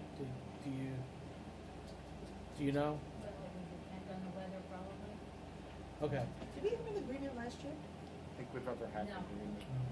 It's No, a good but- idea to have in writing what the proposal is. Okay. Yeah. I mean, I think. Doesn't have to be it's a complicated contract. I will bring my counselors and I have a light for Yeah, I mean, it would really just be, all right, so Butterhill Day School is going to use, no more than 50 kids, no more than 2 days a week, Monday through, I think we're going to probably leave Friday open for open swim, because there's no camps there that day. Yeah.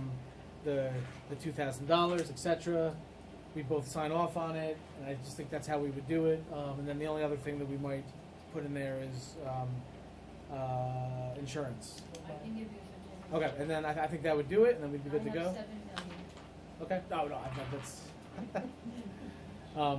And then I just think, to me, this also kind of, I don't know about, the rest of the board, but I feel like this kind of, when we get back to the discussion about the use of town facilities and all that kind of stuff, that I don't know that I want the town board to have to decide these things. Like, I think it should just be, we come up with the policy, and then we either let the clerk or the rec department work this stuff out, and this way there's no, it's just sort of like a straightforward, like a ministerial process. Like, the owner of Butterhill would just go to the rec department and fill out a form and pay, and that's it. And then we don't have. That's how it used to be until last year, when they made me spend with the campers. So I think, no, there was never any form, and there was never any. In fact, the town board never even knew that check got. So you're just telling given. me now that that's the way it should be.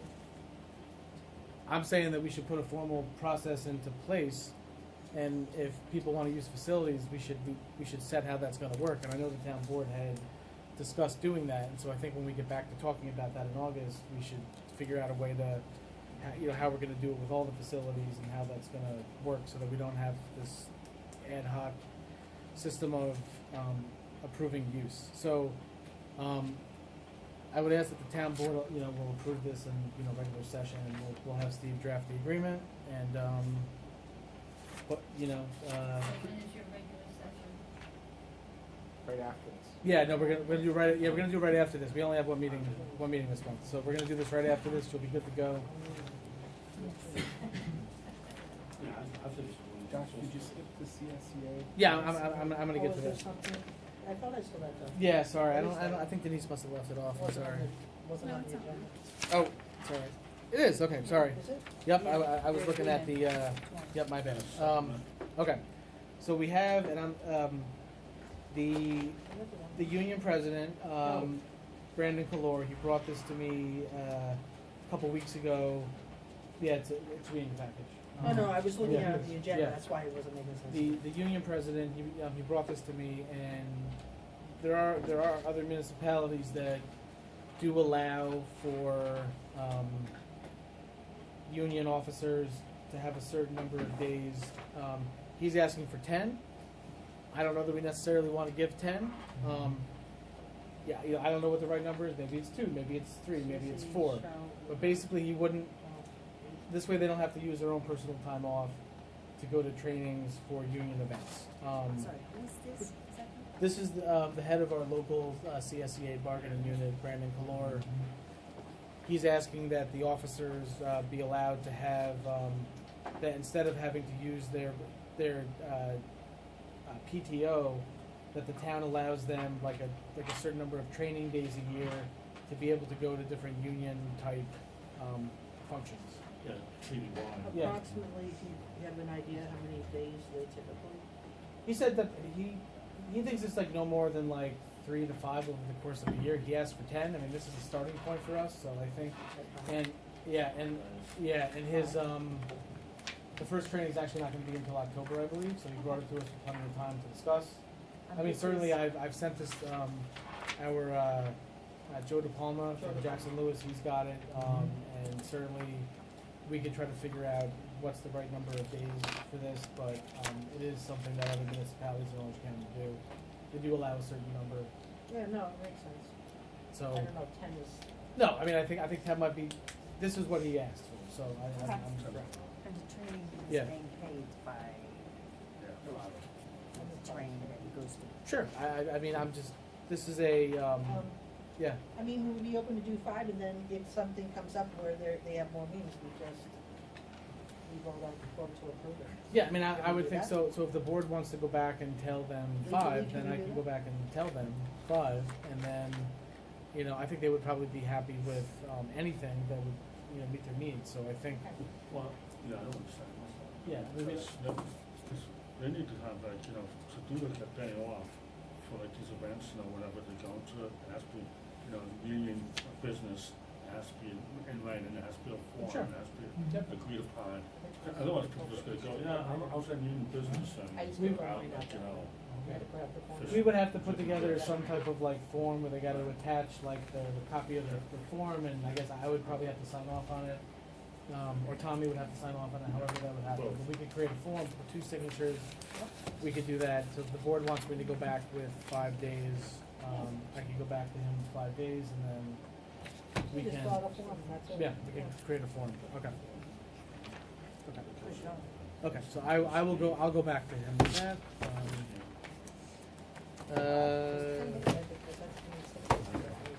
It is. No, I'm just. I'm bringing you the first. Okay, so I think that is it for regular session. Yeah, we're gonna get there in 1 second. Just making sure I'm not missing anything before we get into public comment. Okay. Okay, public comment? Okay, so I got a couple questions. Yeah. First, in the beginning, you were talking about the zoning board change, spot definitions. What's the name? Steve Longinot. No, that's Steve, thanks. Okay, typically, I would say a town board just doesn't decide, let's just come up with a clubhouse definition out of the blue, you know, because you got other stuff going on. So what is the actual clubhouse definition that is being proposed into the ZBA? Steve maybe looked up, that's right. Clubhouse It's- definition is Let's as start. follows. Yeah. Buildings, structures, lots, and land used for social, recreational, food service, lodging, and athletic purposes, event spaces, eating and drinking establishments, and or catering facilities for on-site events, hotel administrative offices, pro shops, and locker rooms.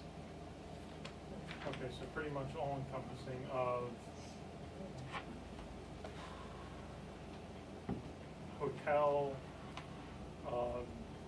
clubhouse, entertainment facilities in general.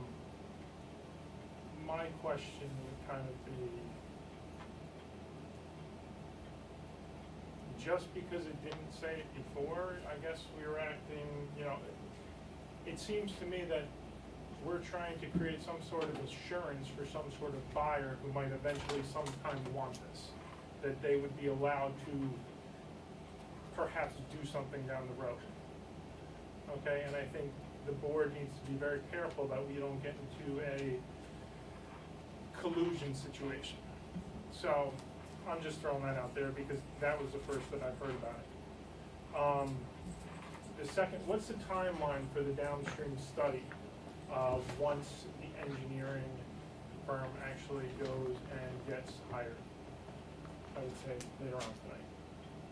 I wouldn't even, so you mean the engineering and design for the Hasbrook Drainage Project? Yeah, and TN proposals, when you actually act on the motion, what's the timeline to get that done? So the goal, so as of right now, the goal is to get that completed this year in time to be, so let's say the next 3 to 6 months. We are gonna try to have them expedite the study so that we can try to get this process moved along. I know that you have concerns, obviously you're downstream, we've Yep. spoken about Yep, this, we were at the absolutely. golf course today. Yep. I'm well aware of your Yep.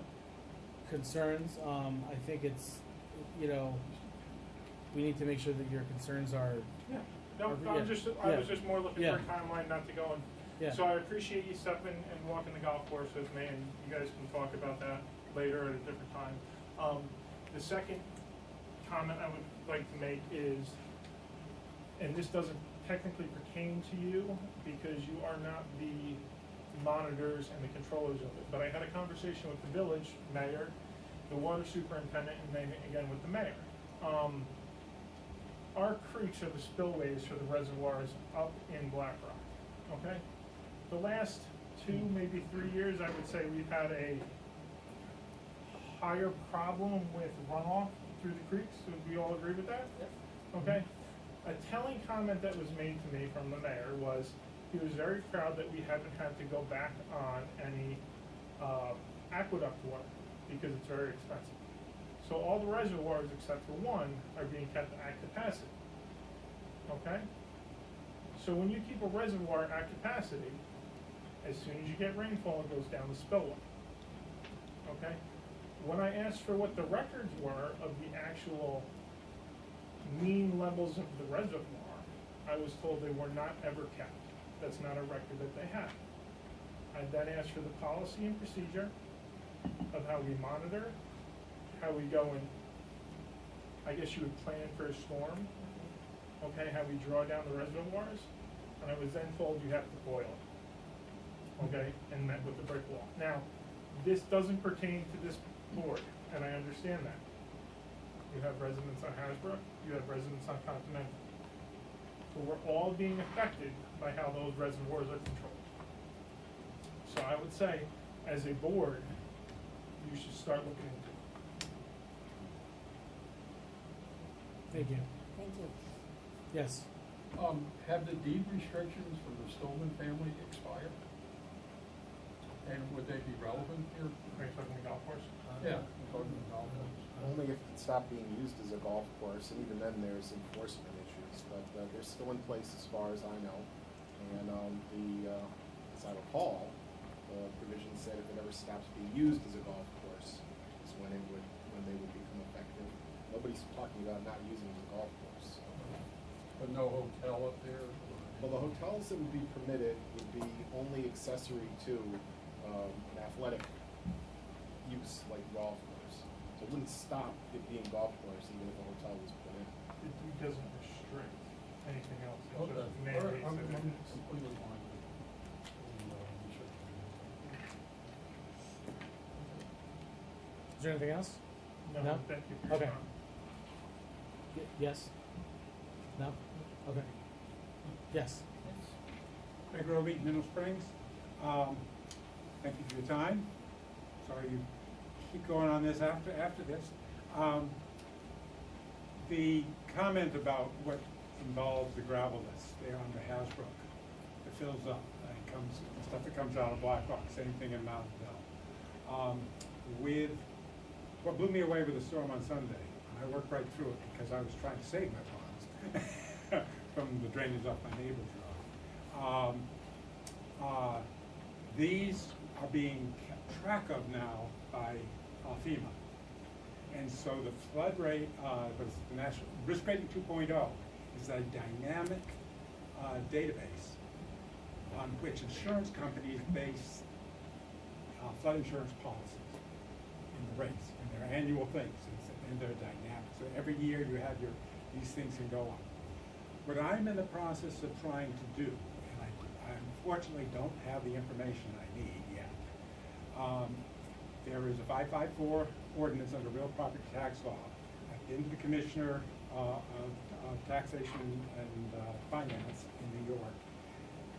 They specifically are not addressing this. So one of the reasons I'm here is to put a bee in the boards on it, to consider joining me in beginning this process, because it's a statewide equalization thing. We have, right now, only the insurance companies have access to this data. So we, as a general population, are collecting this data, and they are using it for their business models. I see absolutely no reason why but I haven't looked into it yet, that the public, or assessors, could be able to tap into that database, and then all the kinds of stuff that has been going on, I've been involved with personally, and it sounds like we're gonna get more of it, as things change. We've got data, we've got science, it's something that a citizen board does not have to figure out. Obviously, we have different personal opinions about what's happening with the climate. And so this is the other part of what I wanted to update you on. With the Climate Leadership and Community Protection Act of 2019, the legislature findings was that the change in climate will damage property. You put those two together, and we can begin to create a framework for working together as a community, rather than having upset people going after each other. The stuff that has been very upsetting for me. And it is going to impact communities across the state. And because the equalization thing is not really a town level thing, but a statewide thing, it really needs to be addressed at the state level. So the town could begin to take some leadership in terms of maybe starting with the county, but it's going to eventually come to the governor and state rulemaking, and my discussion with the rulemaking person there's a joint committee on rulemaking. Basically, the governor dictates. The rulemaking happens or doesn't happen. And so it's a process. I'm going to be doing this with the 554. I have to get the information I need to have, because the solution that I got still doesn't tell me why my property was changed, assessed, the value it was. What it's based on, whether it's market value, whether it's cost of replacement, whether it's cost thing. So I still have homework to do before I can do that. But it occurred to me, the board is in a place, I'm happy to clarify questions and present at another time. Okay. To begin this process, because I think every town's gonna be dealing with this one way or another. What we had on Sunday was a frontal change. And that means we could have another one next week. And I went to the New York Times what you guys are doing in the executive session, and what I heard locally, like, we're gonna get a quarter to 3/4 of an inch, and then maybe about 1 to 2 in the evening. But the time says heavy thunderstorms, so maybe I'm getting old, I got it wrong. But this was not expected, not even close, and it's very located. It was mostly in Putnam County, from what I saw in the accumulation. We got lucky on it. Or the map I looked at is wrong, because it's generated by mathematical models looking at radar stuff. So it's a big process, but I would invite the town to support me in my 554 with this long-range goal, because we need to know how to get along with each other as our world falls apart. So thank you for your time, and any questions? If you look at the video, I would thank you. That was a one-off. I'm very excited about this new skill I have. And it came when I was working in Maine. I've been very active in Maine this year. Oh, that was the other thing we were talking about, is hydrogen. I'm sorry. In this, the board should have my research looked into. But in the IRA, there's 6 pages that are hydrogen related. In the first 2 sections of that thing, the fossil carbon companies, the oil companies, have exemptions built into the Clean Air Act, that even if the Clean Air Act is changed, it's what is in there. And they pre-qualify for clean hydrogen credits for their fractional distillation of oil, up through diesel, wellhead to gate. So this means everything that's coming at some point down the line in Maine is bending over backwards to allow, they're opening up their state to solar projects. And they're doing electrolysis, so it's the solar produces hydrogen, the hydrogen that goes through the fuel cell, and it's a battery. It's defined as that in state law. So there is underway, it's not happening yet in New York, I checked, but the financial interests have this in the bag.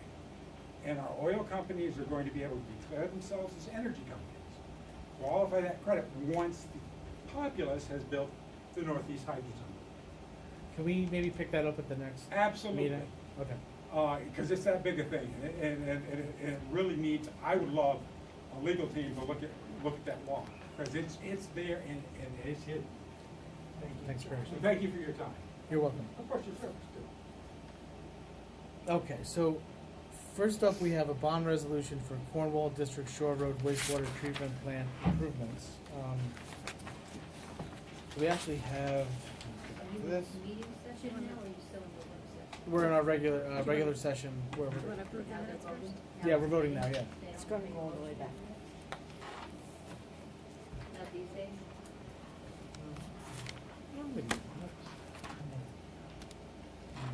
Oh, actually, hang on a second, sorry.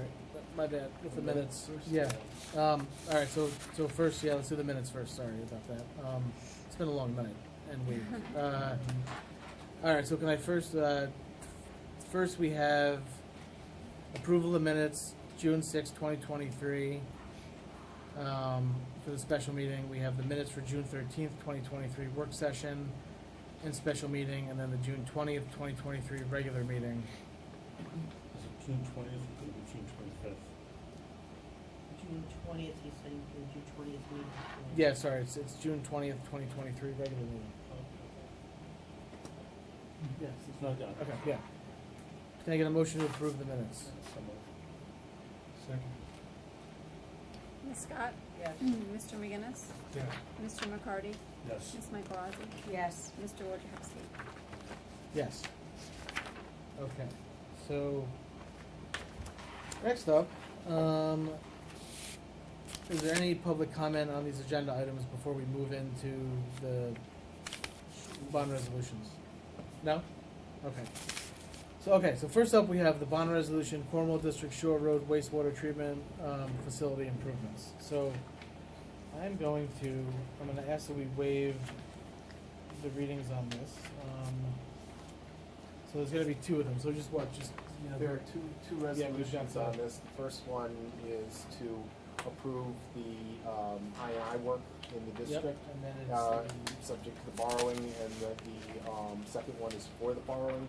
Yep. I'd recommend to save time that the board make a motion to waive the reading of both those resolutions in regard to the Shore Road WWTF improvements, as opposed to doing separate Okay. motions to waive.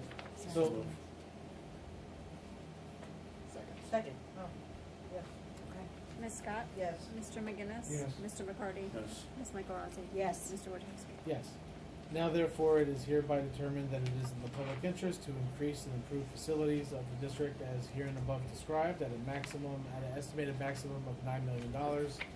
It is hereby ordered that the facilities of the district shall be increased and improved, and that the engineer heretofore retained by the town board shall prepare plans and specifications and make a careful estimate of the expense for said increase and improvement of such facilities, and with the assistance of the town attorney, shall prepare a proposed contract for such increase and improvement of facilities of the district, which plans and specifications estimated and proposed shall contract be presented to the town board as soon as possible.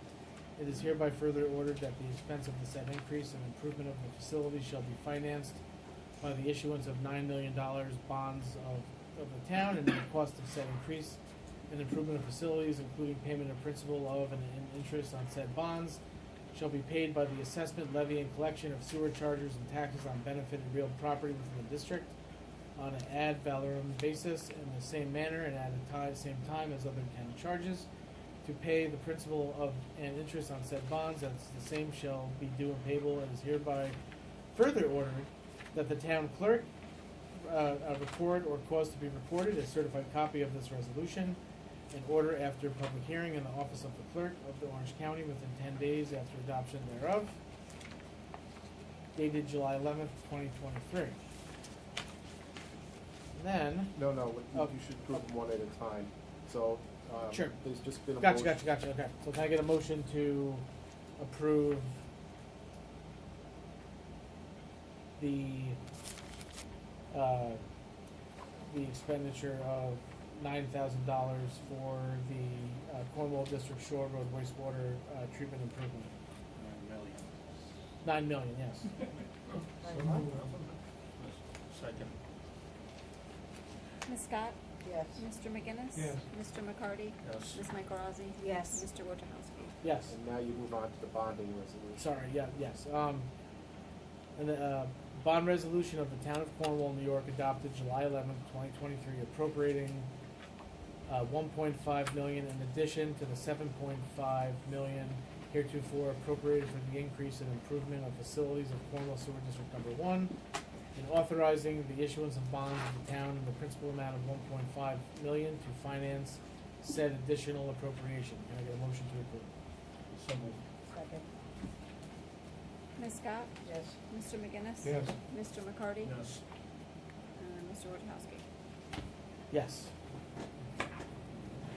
Okay, so, next, I have, the bond resolution for the Firth Cliff Heights Sewer District I&I. This up again, same process. If I could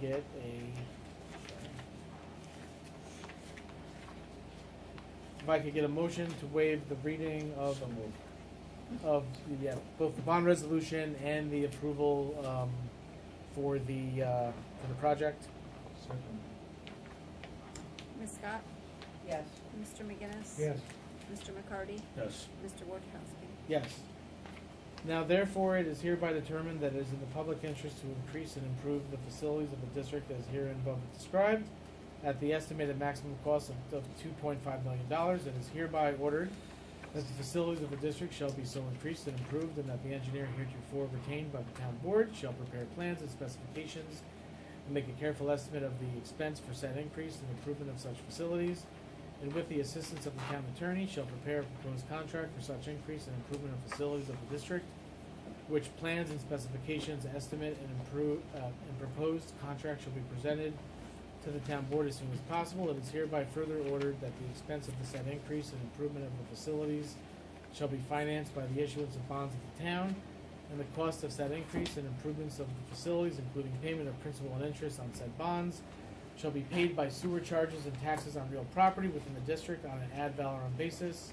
In the same manner and at the same time as other town charges, it is hereby further ordered any grant funds received from the state of New York or any source are authorized to be used to pay a part of the cost of such project or to pay debt service related thereto.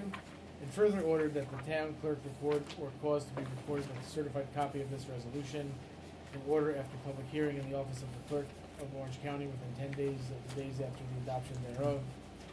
Dated July 11th, 2023. Town Board, Town of Cornwall. Can I get a motion to approve? So moved. Second. Ms. Scott? Yes. Mr. McGinnis? Yes. Mr. McCarty? Yes. Mrs. Mike Rosati? Yes. Mr. Wojciechowski? Yes. Bond resolution of the Town of Cornwall, New York, adopted July 11th, 2023, appropriating $2.5 million for the increase and improvement of facilities in the Firth Cliff Heights Sewer District, Sanitary Sewer District Number 3, and authorizing the issuance of $2.5 million in bonds of said town to finance said appropriation. Can I get a motion to approve? Second. Ms. Scott? Yes. Mr. McGinnis? Yes. Mr. McCarty? Yes. Ms. Mike Rosati? Yes. Mr. Wojciechowski? Yes. Okay, let's do it again.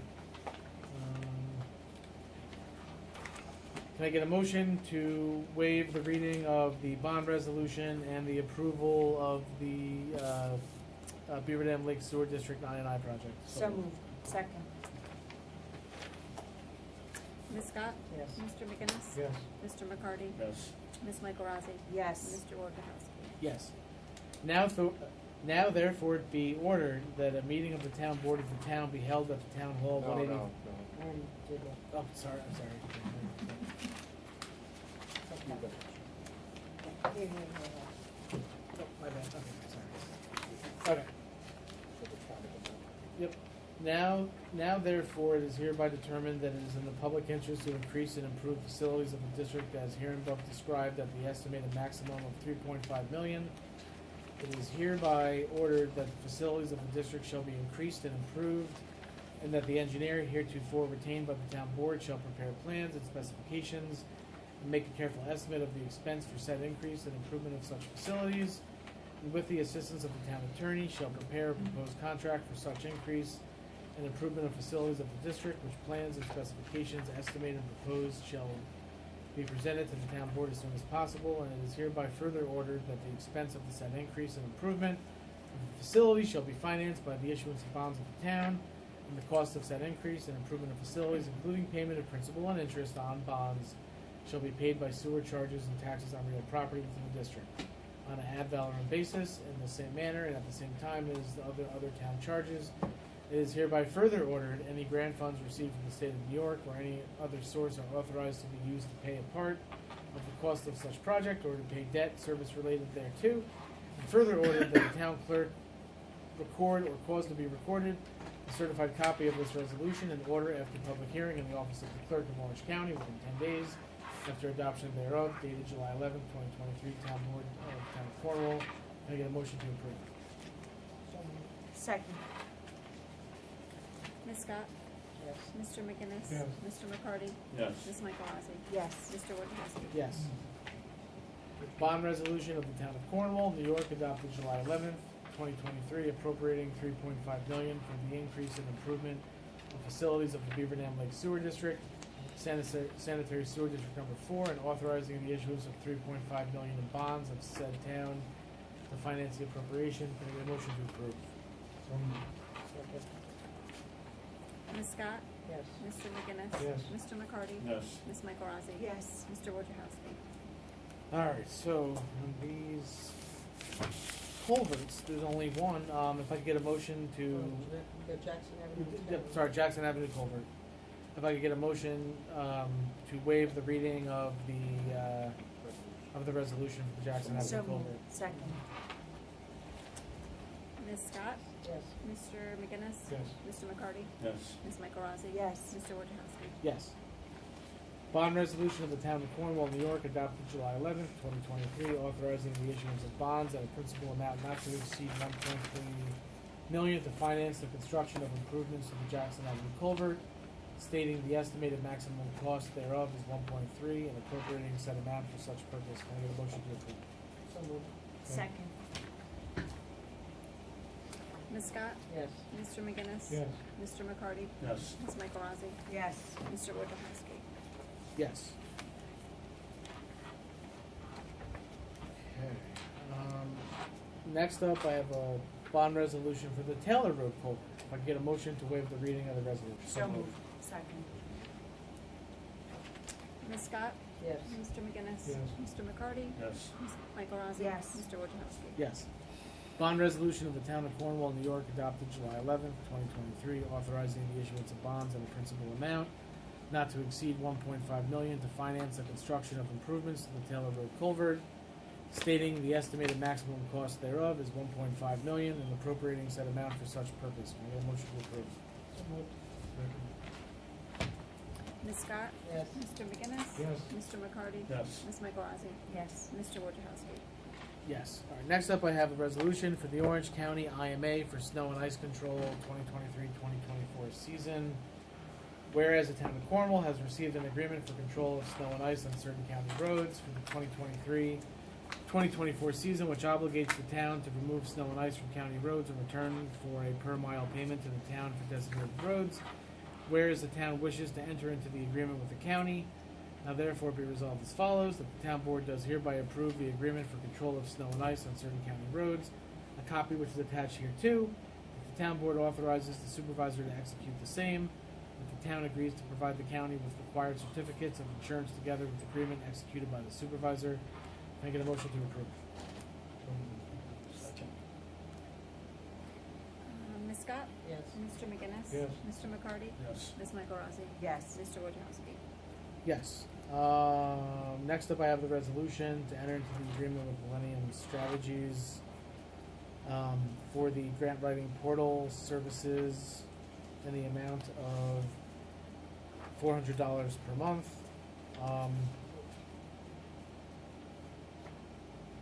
For a period starting August 1st, 2023 through December 31st, 2023. Whereas the town board has before it a service agreement between Millennium Strategies LLC and the town of Cornwall for grant writing, and whereas it would be in the best interest of the town to formally approve the agreement with Millennium Strategies LLC, now therefore be resolved as follows, that the town board hereby approves the annexed agreement between the town and Millennium Strategies LLC. The town board authorizes the supervisor to execute the agreement on behalf of the town and any documents necessary to secure performance under said agreement. Can I get a motion to approve? Second. Ms. Scott? I'm going on the record and voting no.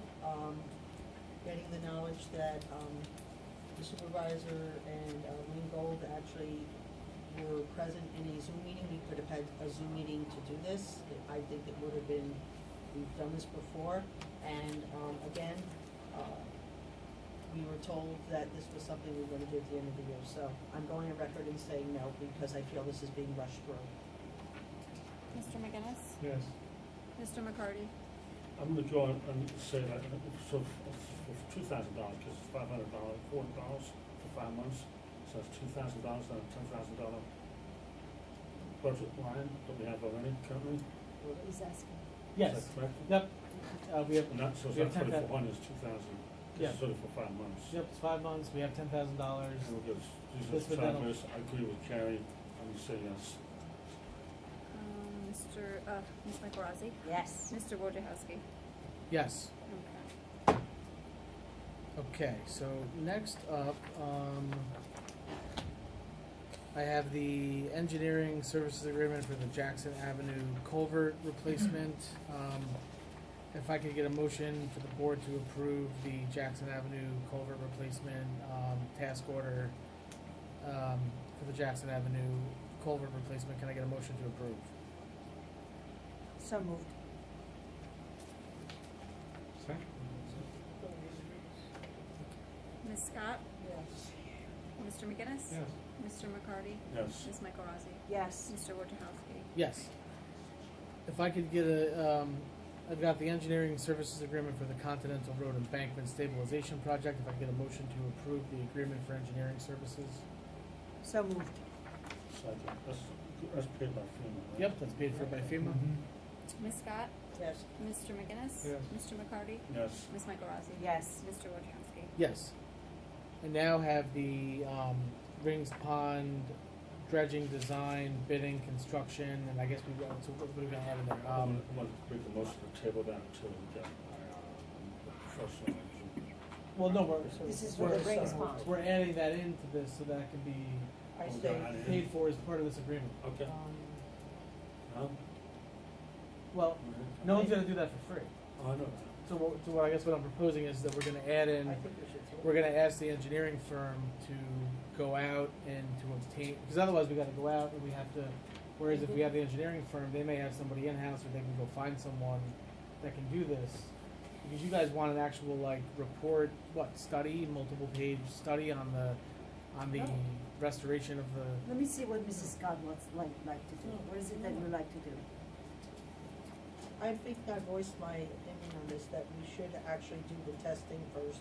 We have a qualified person to do the testing before investing money in engineering design. Like, this should have gone first, and I So- don't know why we continue to rush things through. we're not rushing things through. I We're doing the, sincerely we're doing the work of the disagree. people and I they overwhelmingly respectfully supported dissent. that on Why June not? 27th. Let me, so- let me- so- go ahead. Tim, what I would say is that, what we should do is, we build into this a pond analysis and study that has to be done before the design, bidding, and construction phases are done, but have the engineering firm handle that, have them go out and get, because otherwise what we're gonna have to do is, if we approve this tonight, tomorrow, Sean can go out and he can go find, companies, or maybe they have in-house expertise that they could, we're just adding that task that Mrs. Scott and the board would like done. Councilwoman Scott is my name. I think it says Mrs. Scott right there. Oh, Councilwoman Scott. So, You're being demeaning. we're adding pond study onto the agreement that can be done, so we're basically authorizing a pond study to be done as part of this engineering agreement, which would have to be done first before they do anything else. Sure. No, And I think that would save time. Okay, if it's good, if it's legit, because I wanna make sure we're doing this correctly. It is. And I don't wanna have to come back and bite us. It won't No. go. Steve, what If do you wanna do it that way, the appropriate action to take would be to make a motion to approve the MHE agreement, conditional upon addition of a term to it for, it's gonna be, what exactly is the expert who's gonna do the study on this? He's, So what we're looking for is to have a pond expert there's come a in and word for basically that. recommend a course of action and course of treatment. So we know what they're gonna say, but the board would like to have it in some type of report. Like you need dredging, and then after you do the dredging, you need a pond management plan or something. review and Yeah. report by, Yeah. and again, there's a name for The whole specialists in process. ponds, I forget exactly what the scientific name is. Really think I can? What is needed is the oxygen capacity of the water. You're trying to keep an ecosystem alive. Right now, your source of oxygen in cool temperatures is buried under muck. And water warms up, and it's just a chart. It's not open floor. Yeah, sorry, sir. That's no problem. So I It's just- think we're gonna. I wanted to do it afterwards. Let's make a motion, please. I'm- We're just, You're looking for the words. we're basically agreeing with everything. So if it's like legit, I wanna do that, and I know they got in-house, environmental engineers that come in and say, this is what, need to do A, B, or C. And they're gonna come in. So the way I would look at this is, remember when we authorized the pool study last year, and MHE was the prime contractor, and then under that, they hired John Petrosini, who was the pool expert. So basically, we're just adding this into the engineering services, and then let Sean go out and do it. Okay. And then he'll bring it back to us, and that'll be paid for out of this, out of what we're authorizing here. But we're gonna have to pay for something, so we might as well authorize it now and not waste a month. For something, what if they advise not to do what you're proposing? We won't find out until we do it. We're gonna authorize the pond study, and we're not gonna go forward with any engineering and design and any of that until the pond study comes back. But the pond study is, That's what I wanted. That's what I was saying all along. Yes, that one, yes. Yeah. Let's go. Oh, So okay. approve it conditional upon adding a term for a pond study to be done before there's any going out to bid or construction. Yeah. That's all I wanted. Bottom line. So somebody will make that motion. I'll make a motion. Second that. Ms. Scott? Yes. Mr. McGinnis? Yes. Mr. McCarty? Yes. Ms. Michael Rossi? Yes. Mr. Wojciechowski? Great, okay. So then we have, the engineering services agreement for the Rings Pond pedestrian bridge, field study, design, bidding, and construction phase. If I could get a motion to approve the engineering agreement for that. So moved. Second. That's coming out of the grant, right? The Delavadova Delavadova. Trust. Yes. Ms. Scott? Yes. Mr. McGinnis? Yes. Mr. McCarty? Yes. Ms. Michael Rossi? Yes. Mr. Wojciechowski? Yes. If I could get a motion to approve the engineering services agreement for the Taylor Road culvert replacement. So moved. Second. Ms. Scott? Yes. Mr. McGinnis? Yes. Mr. McCarty? Yes. Ms. Michael Rossi? Yes. Mr. Wojciechowski? Yes. I now have an engineering services agreement for Shore Road Phase 2. If I could get a motion to approve the engineering services agreement for Shore Road Phase 2. So moved. Second. Ms. Scott? Yes. Mr. McGinnis? Yes. Mr. McCarty? Yes. Ms. Michael Rossi? Yes. Mr. Wojciechowski? Yes. I've got the engineering task order for revisions to the stormwater management section of the town code. Can I get a motion to approve? So moved. Second. Ms. Scott? Yes. Mr. McGinnis? Yes. Mr. McCarty? Yes. Ms. Michael Rossi? Yes. Mr. Wojciechowski? Yes. Okay, if I can, next I have the Hasbrook Area Drainage Improvements MTM proposal. If I could get a motion to award the bid to MNTM for the engineering for the Hasbrook Area Drainage Improvements project. So moved. Second. Ms. Scott? Yes. Mr. McGinnis? Yes. Mr. McCarty? Yes. Ms. Michael Rossi? Yes. Mr. Wojciechowski? Yes. All right, so next we have the use of the town pool. So, if I could get a motion to approve an agreement for Butterhill Day School to use the town pool, based on the terms of 2 days a week from 1 p.m. to 2:45 p.m. No more than 50 children.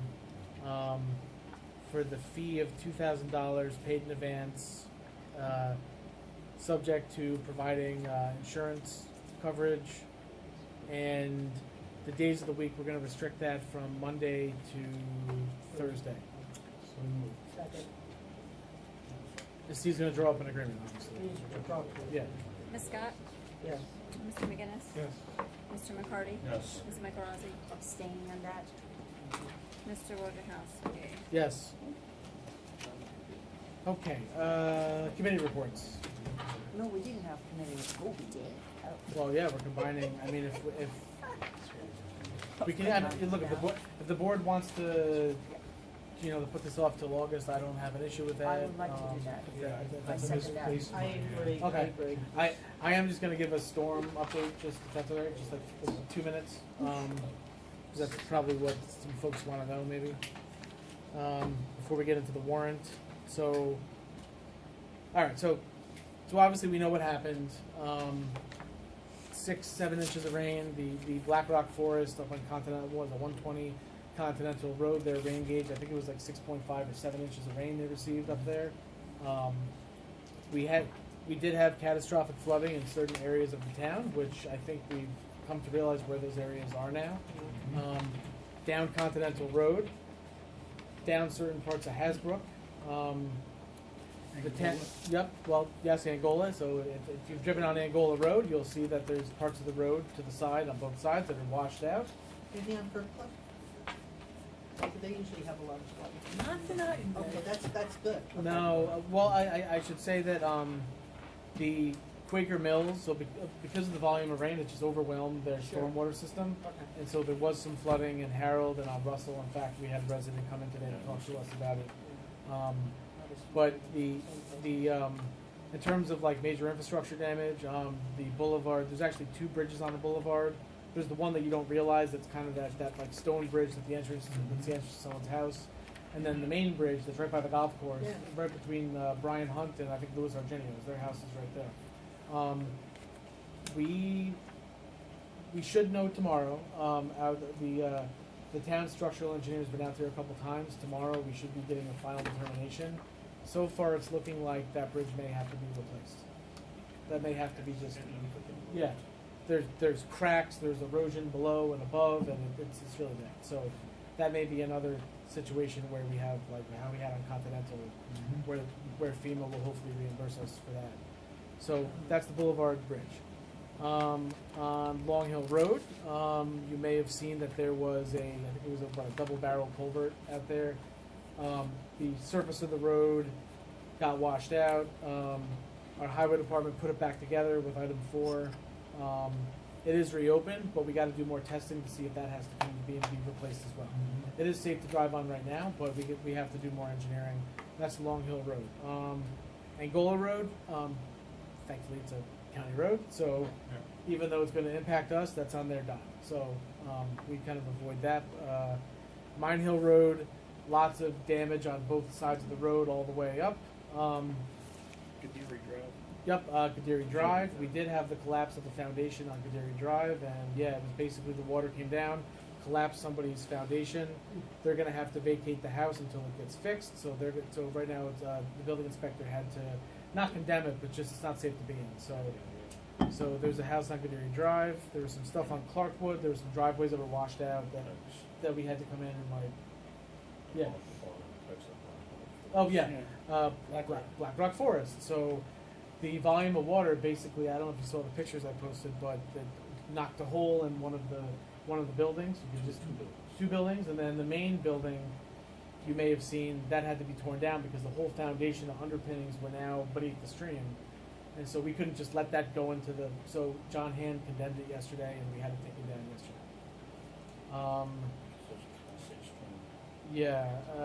And then now back to the residential, which is, I mean, look, we'll get made whole by the federal government, but you know when you get to Lower Broadway, let's just say from the traffic circle, let's say the first house on the right, which you probably know them, they've been building that house for a couple of years now. They suffered damage all on their first floor. Then when you get over on the other side, starting with, I know Tim Fogarty and Hasbrook, right? So what looks like happened is that there was and it looks like Steve Longinot left, but it looks like a wall of water came down Continental, and that instead of staying in the stream, we're coming on the golf course like it used to in the past, because the golf course used to be a lower elevation, so the water would go across the golf course. But they raised the elevation on the golf course, so not that much water gets on the golf course anymore from the stream. It all funnels it down. And so then what happens is the water then goes behind all the houses, comes out of the stream. The first couple of houses next to the golf course that we put that ditch and that swale in after the December 23rd storm, they were largely fine. But the folks that were further down, when the stream came out of its banks, a 5-foot wall of water hit the first floor of a bunch of houses at the end of Hasbrook. So now you have, they're not now I don't think they're teardowns, but certainly they're going to have to be cleaned professionally. We had to have the electric turned off on some of them. Yeah, no, it has. But it, unfortunately, it looks like though the water is, this is now what, 2 or 3 times in the past 5 years that it's happened. Has anybody seen the pictures? Like someone put that new house in Hasbrook. They had a central air conditioning unit compressor outside, and took it and twisted it off. Knocked it off the foundation, actually twisted it, and ripped down a fence. The gentleman, Tim Fogarty, right? He states that when he was outside at 4:30, checked his drain, everything was good. At 5 o'clock, his place was like 4 feet of water. Yeah, I mean, it just hit so fast. It was the difference. I drove over that road at 4:30, and by 5:30, it was like a flash flood. I mean, that's how quick it. So that's Hasbrook. So obviously, and now the Hasbrook drainage project is not going to fix that. That's a separate Continental Road problem that we have to figure out. On the other side of Hasbrook, the Hasbrook drainage project, which is designed to basically help the water coming down from Ridge Road on that side. Yeah, the Union, Sheldon, Hasbrook, Robert Road. So they had damage, but they didn't have a flash flood. They didn't have a wall of water coming out their house. They just had like the normal, and granted, 9 inches of rain, they had a lot of water in the basement. There's some pumps, I mean, some of them probably burned out. They had to be pumped out. But that always happens. Every time it rains, they're like, oh, Josh, we're getting 5 inches. We expect water in our basement. So we believe the Hasbrook Drainage Project is going to help solve that. Now, granted, 9-10 inches of rain, no drainage project is going to solve that. I mean, certainly something we're going to have to look at is, can we increase the engineering to handle a greater rainfall on the current project that we're intending based on the storm? You know, I don't know. That's for the engineer. But on the other side, something that we have to look into further is that the residents over there say that they have that the town has easements over their property for this drainage ditch that starts on Robert Road and then goes down through Sheldon. It appears as though if you go back and look, it looks like the process was started. And there was a resolution that was passed, I think it was back in 2014 the resolution was passed, that basically said that it authorized the supervisor to sign this drainage easement once all of the survey and engineering and all this stuff was done. And then it looks like the process was started. It looks like, and then the residents had to go and sign off on this form that allowed the town to go on the property and do the surveying and the engineering. But that looks like where it stopped. Now, the residents say that they have, the easements, and I believe we're waiting for one of them to get back from vacation. He has all the copies of the easements and all the stuff that was to be done. We could not. I mean, I spent like half the day, trying to work with the clerk and have to look at my files, and then the town's law firm, they sent us what they had. That's how we were able to. Copies. Yeah. Unsigned. Yeah, unsigned copies. Yeah, so it looks like it's not in effect, but we have the resolution that was passed. Yeah, you're saying they have the signed copies. Supposedly.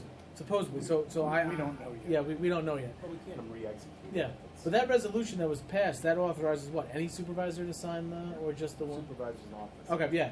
So if indeed they present the easements to me, I can now sign them, and then that would allow us to maintain those drainage ditches that run all the way from Robert Road down through Sheldon. You've probably seen them. If you go to Robert Road, it's actually it's collapsed right now. Mm-hmm. But it looks like it never got completed. Whoever it was, it just looks like it was just something that, and I don't know if it was a change in office, because I think it spanned like 2014? it was 2014, then 15, and then so I don't know what happened in the interim. I think there was a change in office. I'm not sure, but anyway, we're gonna pick this up where it's at, and we're gonna try to get this done, because right now, they thought it was done, and it wasn't. We can't find it, but so we're gonna work on this, and we're gonna take care of it. So, and then as far as look, we're gonna have a huge FEMA bill over time. All kinds of materials we had to use, probably similar to Ida. We'll probably have more infrastructure that has to be. If it ends up being these 2 bridges and some culverts, I mean, it could be millions of dollars, but hopefully, FEMA will pay for it, which is good. And then, right now, if residents are watching, go to the town website, or if you've seen elsewhere, there's this county damage assessment form. In order to qualify for federal aid, the county has to do this assessment of damage that's done to residences and businesses and municipalities. We need to document all of this because there's a threshold that has to be crossed. We're going to get through that municipal threshold pretty quickly.